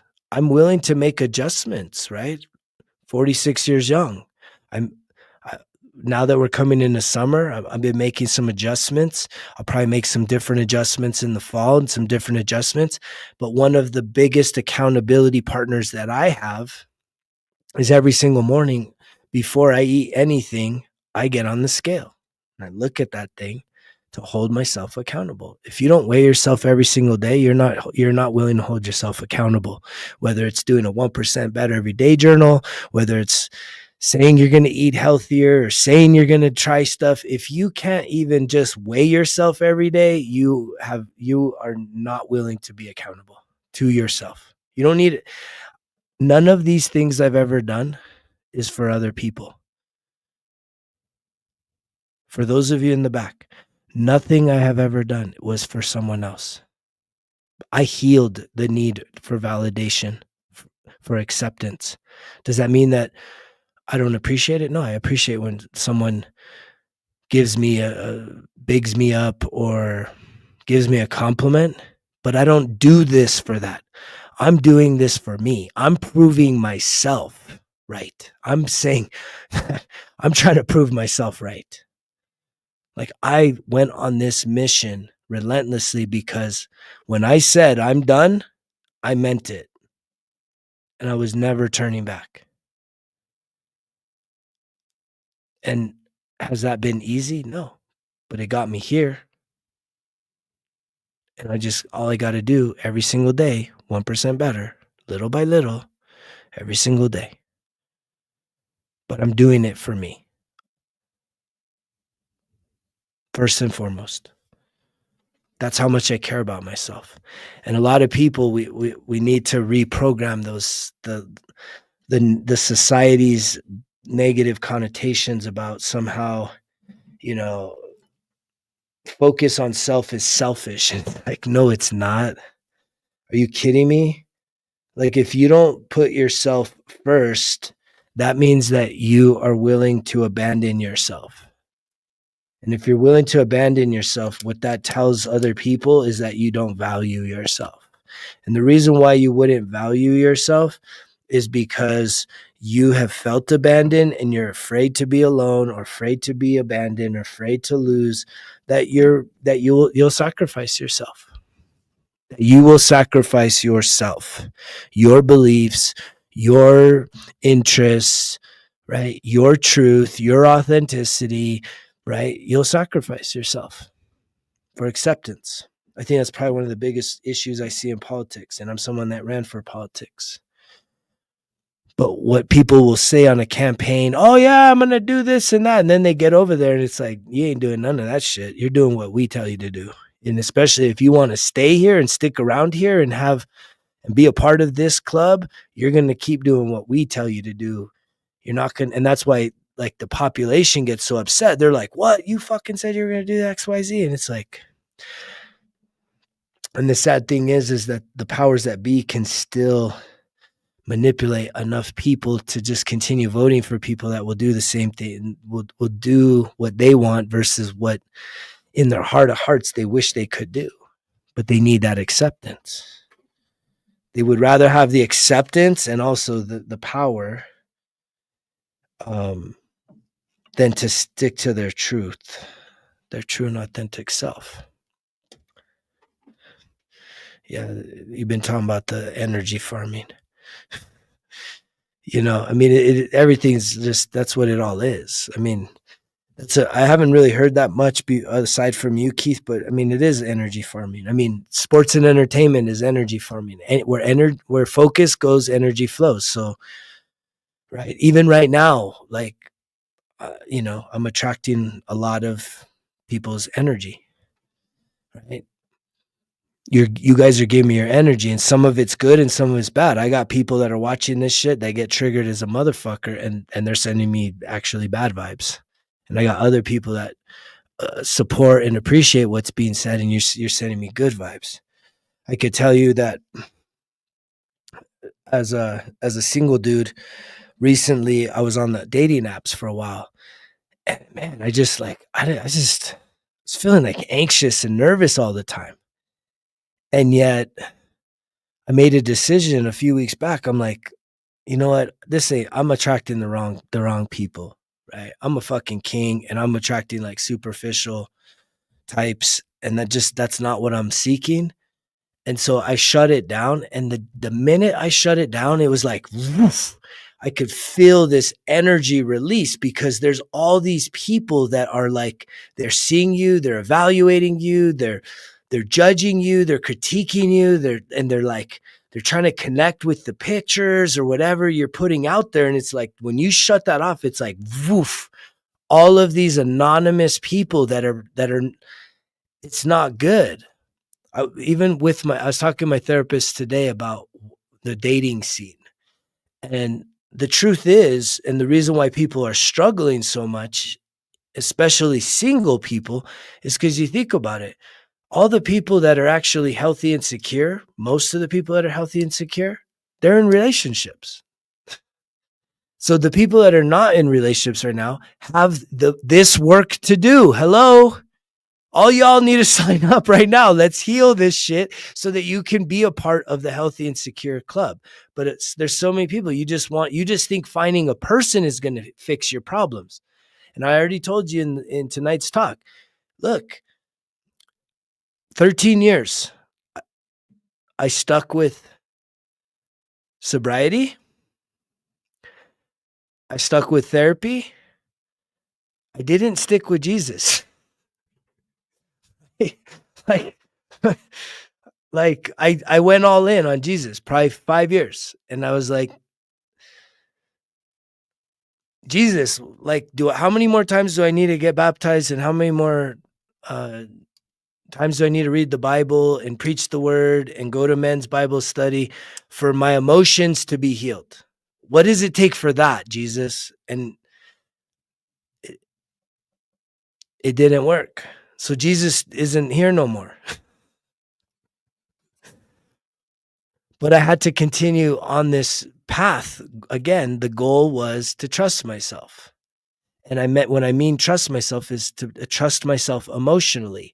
I didn't like being emotionally stimulated, especially behind the closed doors, and literally hurting people that I genuinely care about. Being emotionally dysregulated to where literally, and that's what, again, especially if I'm talking to men here, and you women know this, but women are just as emotionally. Here's the problem. Women traditionally look to men to be stoic and rocks, and like somehow we're supposed to just like take all of the because women are inherently more emotional, so men are just supposed to be stoic, as I see 144. And yet here's the problem with that. is women are, because we have labeled women as being the emotional types and men as supposed to be the stoic types, we have asked for men to suppress their emotions, do their fucking best to control their emotions. It's not working. They're fucking their feelings and fucking themselves in the process, and ultimately fucking up the women that they love. And then what is also happening is, because we accept that women are emotional just by nature, we're giving women an out to do the emotional healing. We're getting real talk here at fucking 10 at this time at night. I'm gonna put your asses to bed now. But here's the fucking real truth. Here's where we really are right now, though. Here's where I am. Every single one of us has feminine and masculine energy.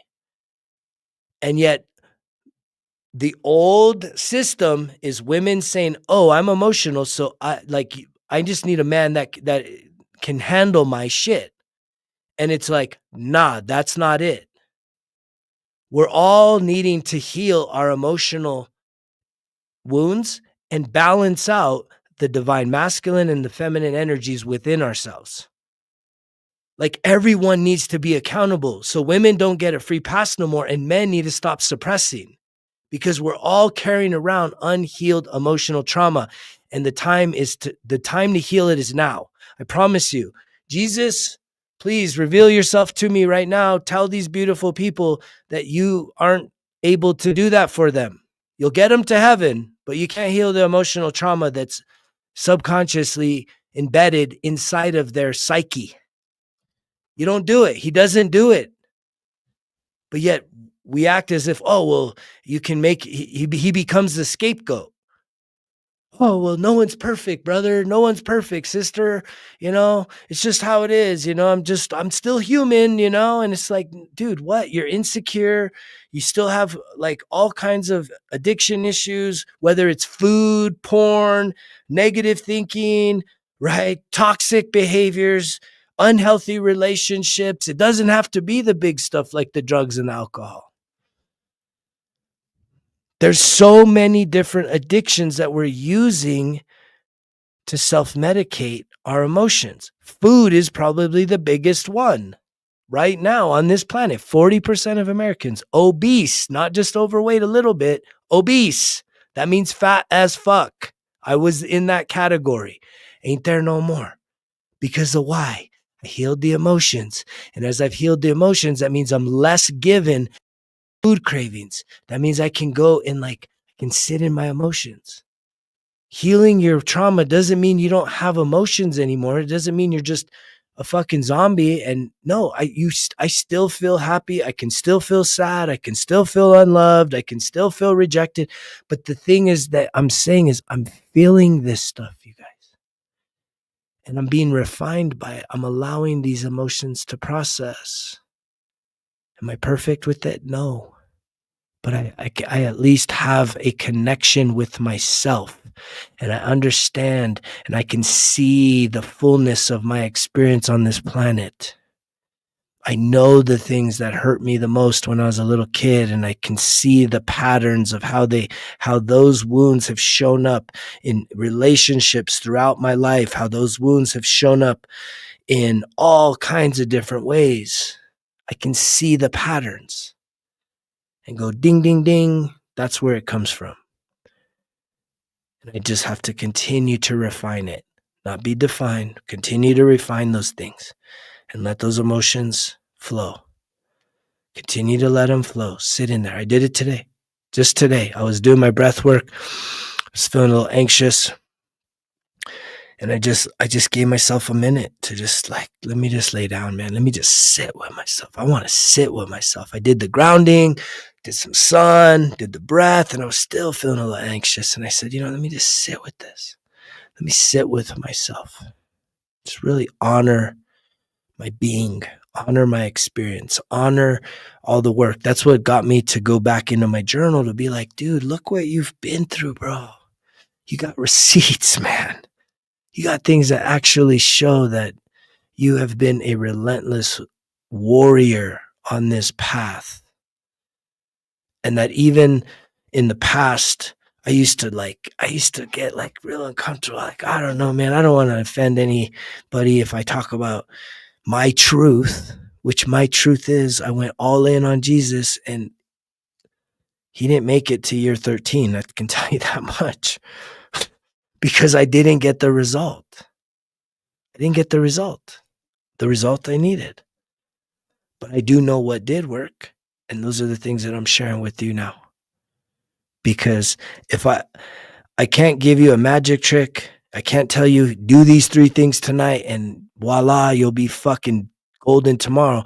But I can show you, look, for 91 days, if you start down this process, there's a whole year's worth of work to do, 4 volumes, and then there's further beyond that. There's a breath of life healing circle that can allow you to start connecting with a group of people that are empathetic, compassionate, vulnerable, safe to share. And you're not forced to share, but it's good to have open conversations. I do believe that a lot of healing can happen in the presence of an empathetic witness. But if you're just going to sit there hiding, waiting, saying, well, it's summer, man. I don't want to do all that for summer.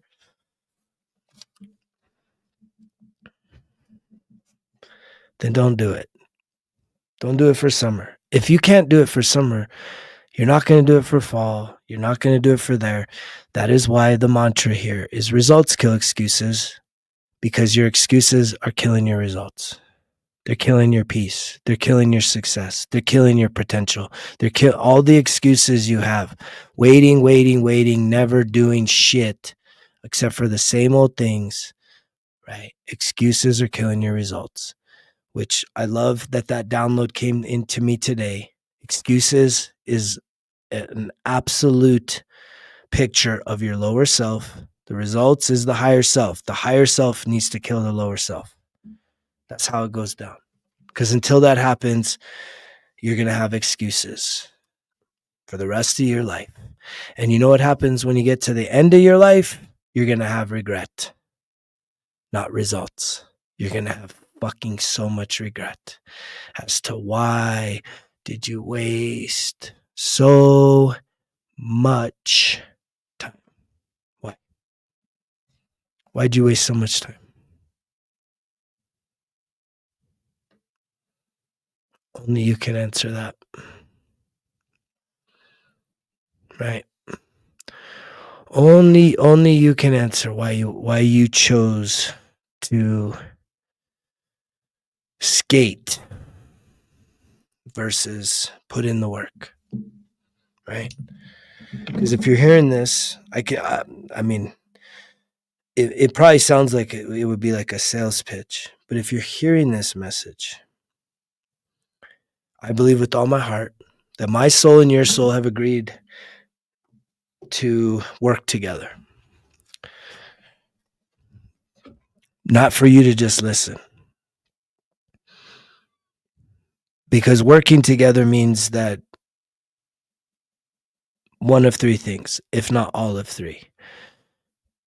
That you pull the trigger on the 1% Better Everyday Journal, that you sign up for the Breath of Life Healing Circle, and that at the highest level would be you hiring me to do one-on-one coaching, which is the ultimate level of personal accountability.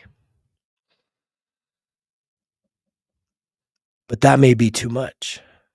Maybe you just start at the 1% Better Everyday Journal. Maybe you just start the Breath of Life. Maybe it's those 2 that make the most sense to say, you know what, let me make an investment in myself. Let me do it now. Right? And it's as easy as going to resultskillexcuses.com. Right? In the shop, right there, printed products, 1% Better Everyday Journal, Volume 1.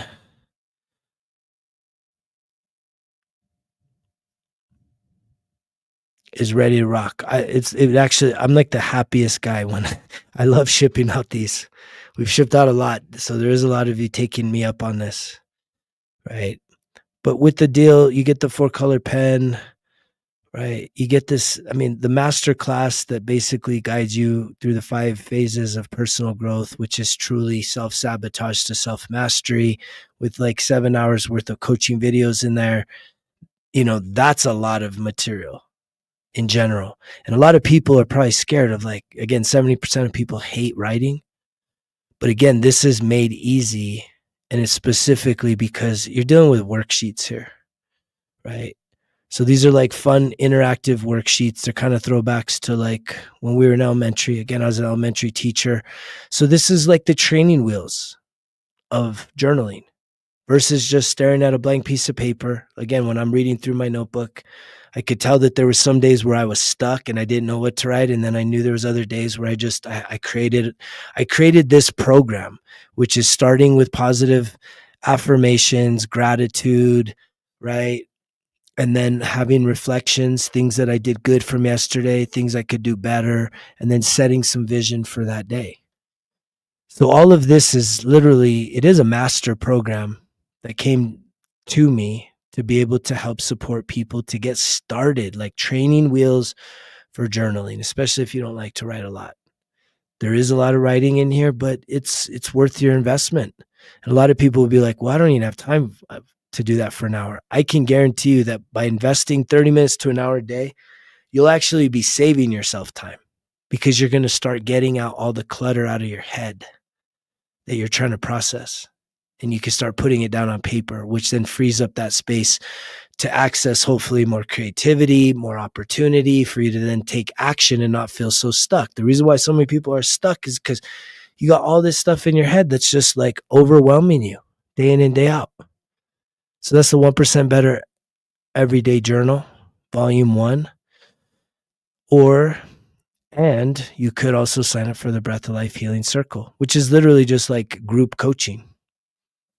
And that's been one of the things I've looked forward to the most in the recent weeks. It's been a lot of fun. It's been a lot of fun doing basically group coaching, which what we do is, there's some connecting. We do a little conversation.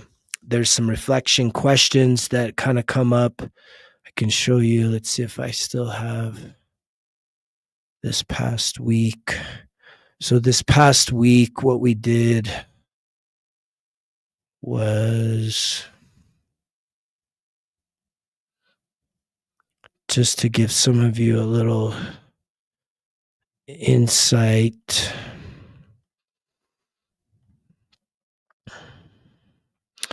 So this past week, when it comes to the reflection part, like these are the questions that allows us to have conversation.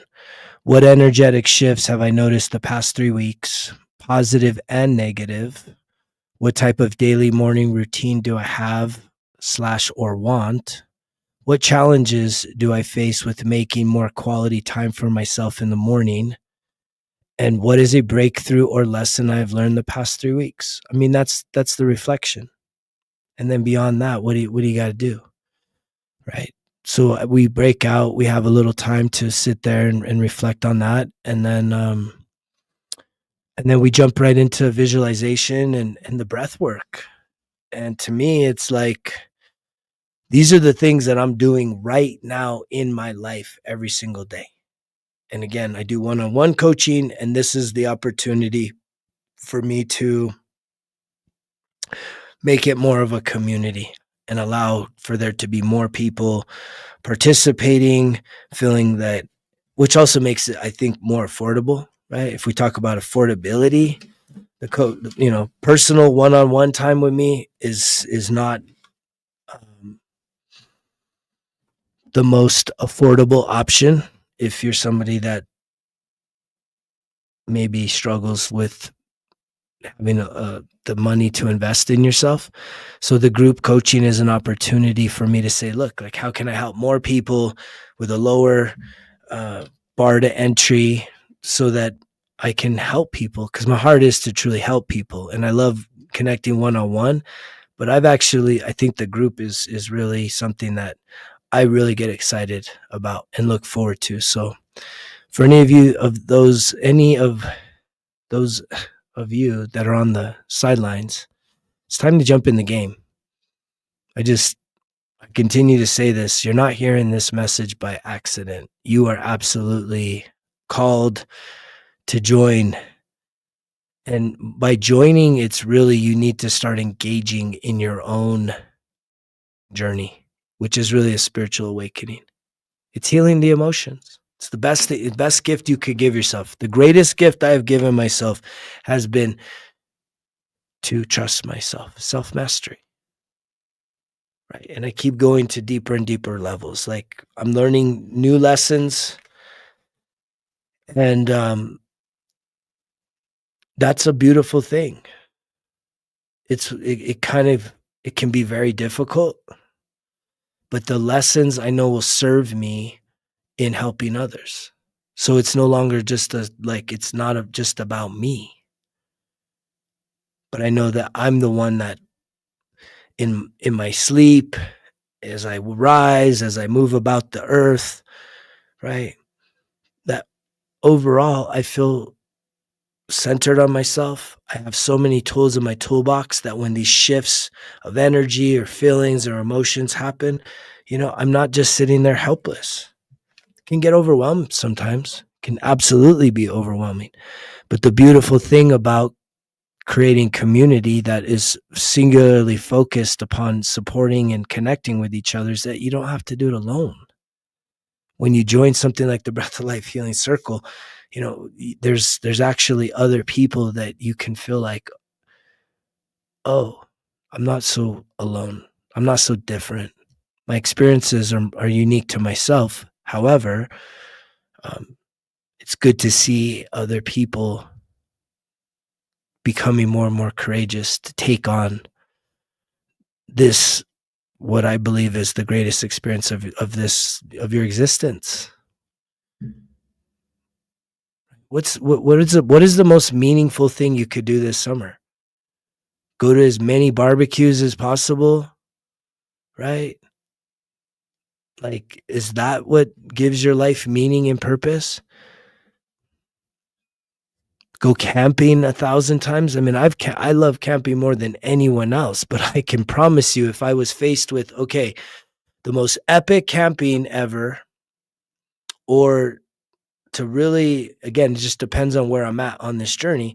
But if I was like at a beginning point and saying I need to really shift some things in my life, okay, I can go on like 15 fun camping trips, or I can make some major shifts in my life and do some real healing work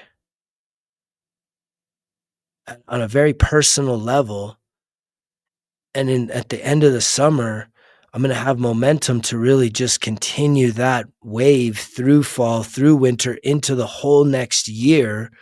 That's going to really bring about a transformation of who I am at the core of who I am. And that way that I break a pattern, a cycle of just doing the same old things, which is like a broken record. And yeah, there's going to be some FOMO. Unfortunately, there's going to be some FOMO. But anything worth doing is going to require some sacrifice. So I'm not here to tell you that, you getting on this, that somehow there's not going to be some sacrifice. I've made a shit ton of sacrifices on this journey. But I can tell you that, the universe has a really interesting way of redeeming time, especially when you free yourself to be the master of it. And most of you have no idea what I'm even talking about, master of your time. What does that even mean, to be the master of your time? And you're not going to do it by doing the same old thing. You won't do it by working.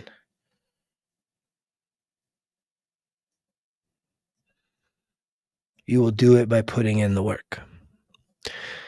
And so if you're hearing this, you should respond. Make an investment. See what happens. This summer, join us for the Breath of Life from June through August. It's going to go beyond that. But just if you could just lock in for 3 months, even just the first month, sign up for June. You get a bonus day. You get 4 sessions. it's going to be worth it. On top of that, though, pull the trigger on 1% Better Everyday Journal. And the fun thing is, right, unlike technology, the reason why the journals are so awesome is because you can take this with you anywhere. You don't need internet. Like, there is video support in there for you to watch. You can download the videos, though. That's one thing about the app, right? Because the videos are all in the app. You can download those videos. So even if you were to go on a little trip, you could download 2-3 videos, whatever's coming up for the week ahead. You would have the videos, even if you didn't have internet. But, that's less and less likely in this day and age. But this right here should be in your hands. If you're listening to this right now, if this isn't already in your hands, it should be in your hands. And it should be something that you are willing to at least give a try for this summer, June through September. 91 days right here. 91 days, volume 1. You should give yourself this opportunity.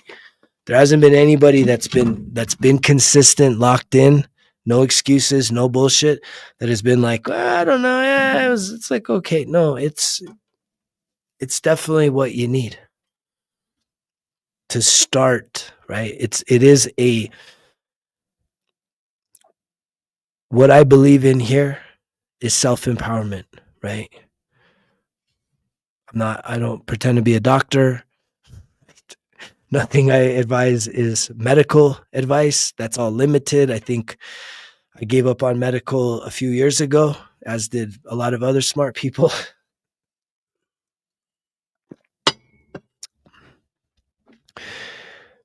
But what it is transformational. It's transformational content. It's going to take you down a deep inward path. And on that journey, you're going to discover yourself. And you're going to discover how powerful you are. You're going to discover your potential.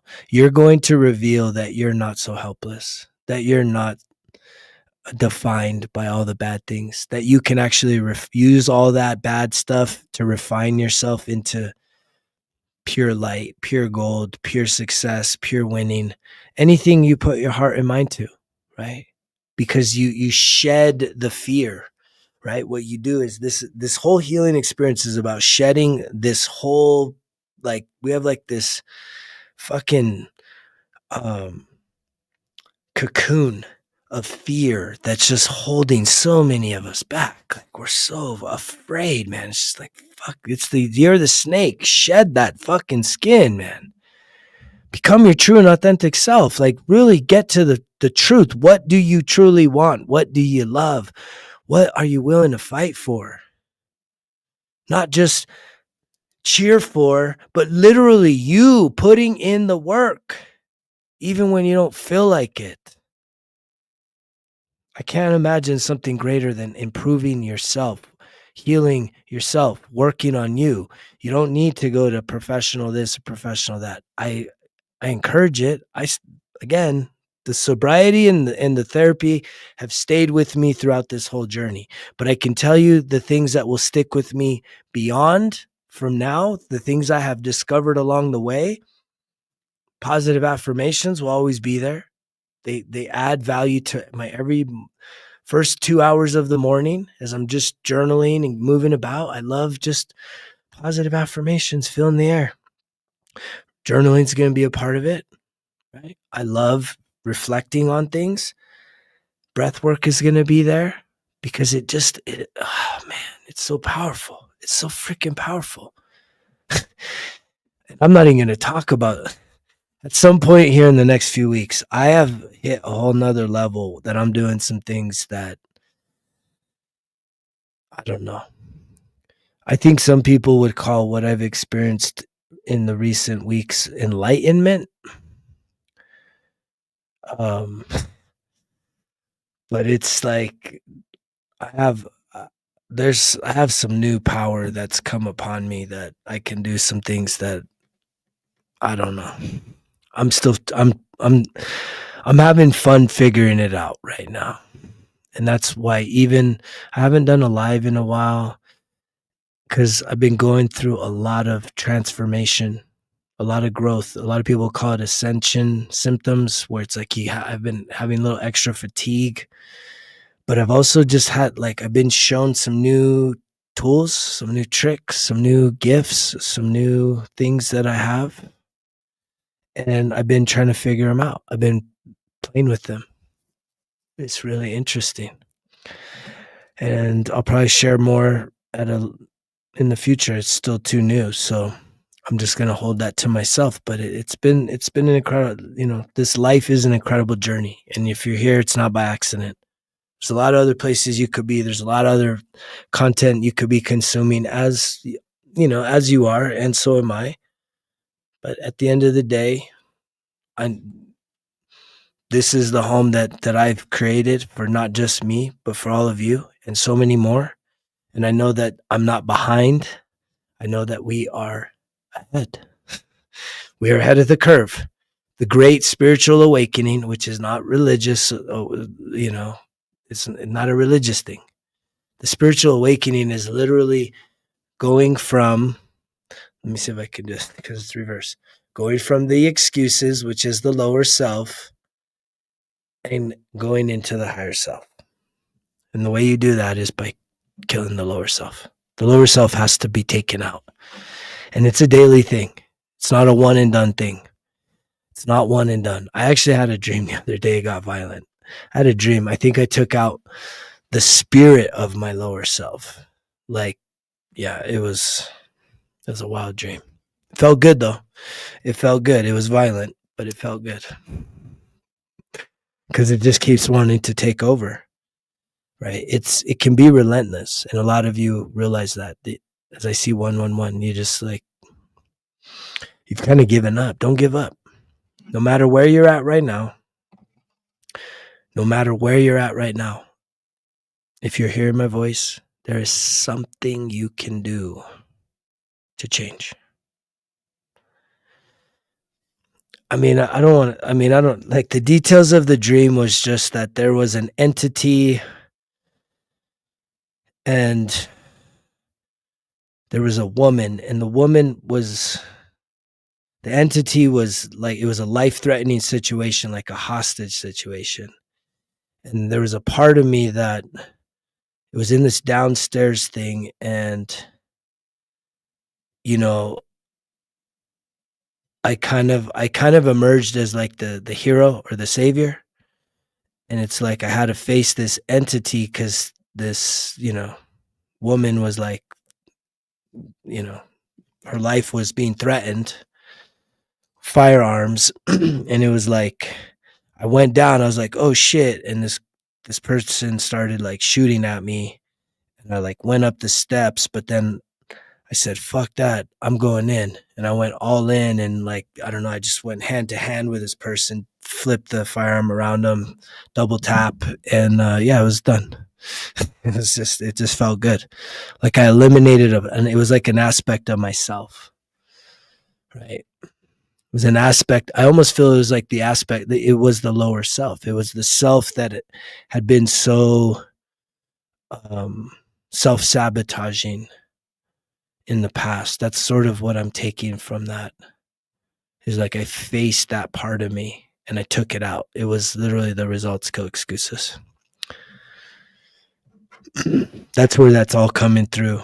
It's the higher self, lower self. The results, the higher self needs to kill the lower self, the excuses. And it's something that we have to do every day. And I was the worst because I was a guy that would say, it's not excuses, man. This is actually a reason. I have an actual valid reason for whatever it is, whatever I was trying to avoid. Right. And it's like, no, it's an excuse. It's still a cop out. And we can get caught in that trap and live in fear. Which I've been thinking about you, Keith. You should probably send me an email, man. And I've been really wanting to know if you held yourself accountable based on that, what we talked about last week. I've been meaning to reach out to you, but like I said, I've kind of been in my own vibe right now because I just experienced. I had something unlock inside of me that is, I don't know. It's powerful. That's what I know. It's very, I have a very powerful thing that just happened. And I've just been kind of sitting with it. But I appreciate all you guys for listening, tuning in tonight. My heart is still with you. My spirit is with you. I know that many of you listening, especially those of you that are really locked in, I believe with all my heart that we're Soul Tribe, that we're definitely, uh, that we have definitely manifested ourselves into each other's space. And it's one of the beautiful things of technology is that it does allow us that in this day and age, is that we can find each other by putting out our frequencies and connecting. And I'm trying to encourage those of you that are on the sideline to get in the fucking game. Quit playing scared, quit worrying, right? Make an investment in yourself, for once, right? There's a lot of shit we invest in ourselves that's a waste, right? It's a total waste. We just do it for whatever fucking reason. But to really invest in yourself where there's an expectation that somehow you're going to emerge as something, a better version of yourself that then can do what? More, be more, show up as more, be more expansive, allow for new opportunities, fresh creativity, because you're operating from a place that's way more self-confident, way more seeing your personal value, your worth increase. It's like, what are you doing? I'm not here for just entertainment purposes. I'm an activator. That means it's time to get into action. Activators stimulate people into action. Take action. Don't just listen. Right? Your viewership, your attention is appreciated, but I would much rather be sitting here celebrating all of you and your wins, because you got yourself a 1% better every day journal, right? And you're writing down every day the things that matter to you, and you're knocking those things out, and you're reflecting on things you did good, things you could do better. You're starting out with gratitude every day. You're knocking out, going through the master course of self-sabotage to self-mastery, really trying to figure some things out. You're getting in the Breath of Life healing circle for come June 1st, right? You get a bonus session there. So there's a lot going on over here. And if you're just sitting there watching, right, you're missing the bus. You're missing movement. We're moving and you're sitting. You're sitting.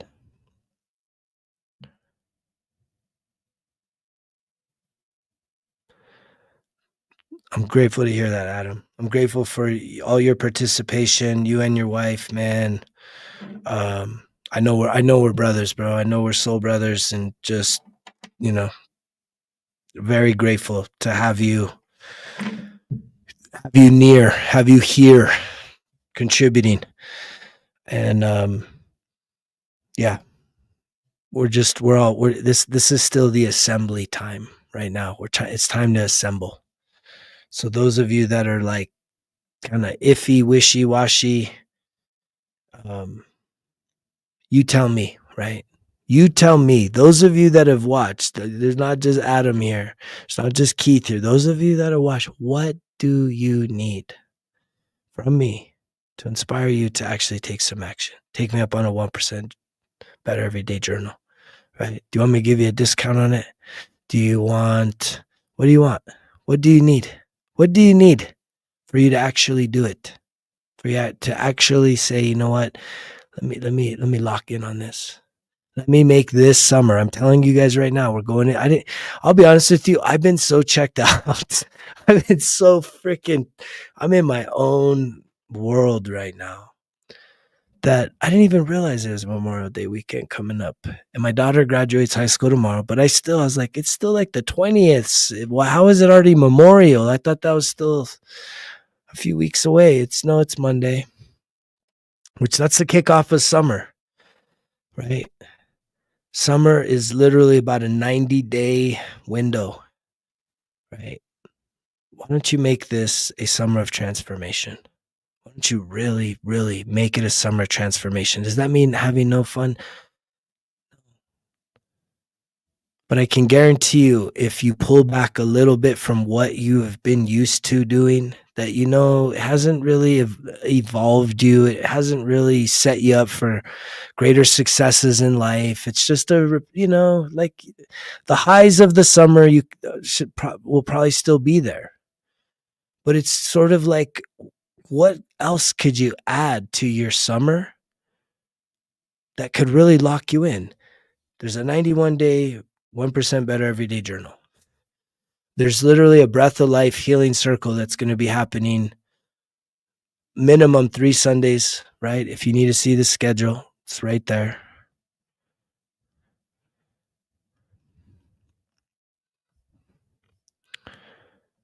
Right there. And what do you need to know? A lot of you are probably like, I don't even know what I would need to do for that. Just show up. I had people sign up, and that means signing up means you paid, and they didn't even show up. I mean, a few of them watched it on with the remote, but it's scary, right? It's scary. It's scary. It's scary to go and show up to a group, and because why? Because so many things that we've been involved in are so judgmental, and it's like, because you're used to just the normal uh, society stuff. But it's, again, you could reserve your spot here. There's even a couples link if you want to bring a friend, right? You and a friend can show up on Sundays, get together, make a ritual of it. If you sign up now, you'll get the healer's bracelet right here, 7 chakra clearing bracelet. But you reserve your spot here. It's $80 a month. It's a reoccurring thing. It's a membership. So June, July, and there's August. And I've tried to skip we skip Memorial. We're skipping, we're just skipping that weekend. But 4th of July is being skipped. I've tried to keep some awareness as to the big holidays. But again, every session's recorded. So even if you miss it, you can watch the replay. But I highly, highly, highly encourage you to show up for the live. The live is the best. It's the best. It's literally the best. It's group coaching at its finest, but it's group coaching in a way that it's like, we're not just sitting there talking. We're actually moving energy. We're reflecting. We're visualizing, and we're healing. We're releasing. Healing is releasing. That is why breath is so freaking powerful, because it is releasing the energy that you have stored inside of you. 222 coming up, right?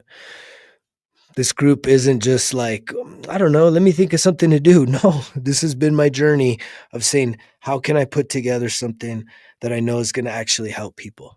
That's going to actually help you no matter where you're at on your journey. Doesn't matter where you're at. You don't have to come in and be an expert. All you got to do is sign up, show up, and just be present.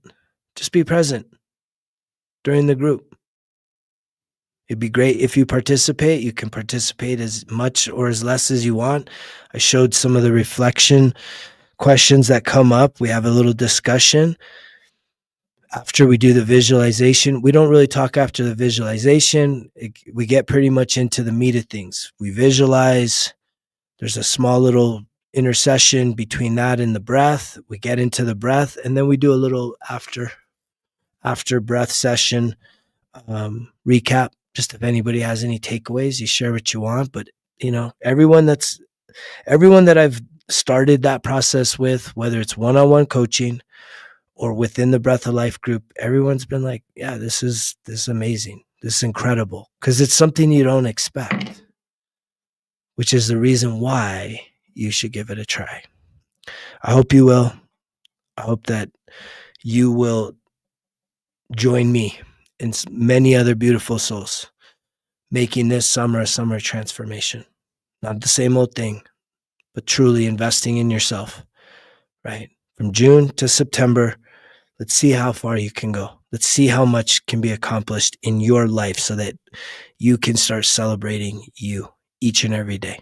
I love you guys. Thank you so much for listening to this live stream. Feel free to reach out anytime. Greg at resultskillexcuses.com. If you ever have any questions or are interested in one-on-one coaching, that would be the highest level of accountability, but not for everybody. And yet I'm ready to serve each and every one of you any way I can. So even if there's something that you need, let me know. I would much rather help you like I would a stranger, a random act of kindness, but it just takes you asking. You have not because you ask not. So ask for what you need. I love you guys. You know the drill. Results kill excuses, because if it was easy, it wouldn't be worth it.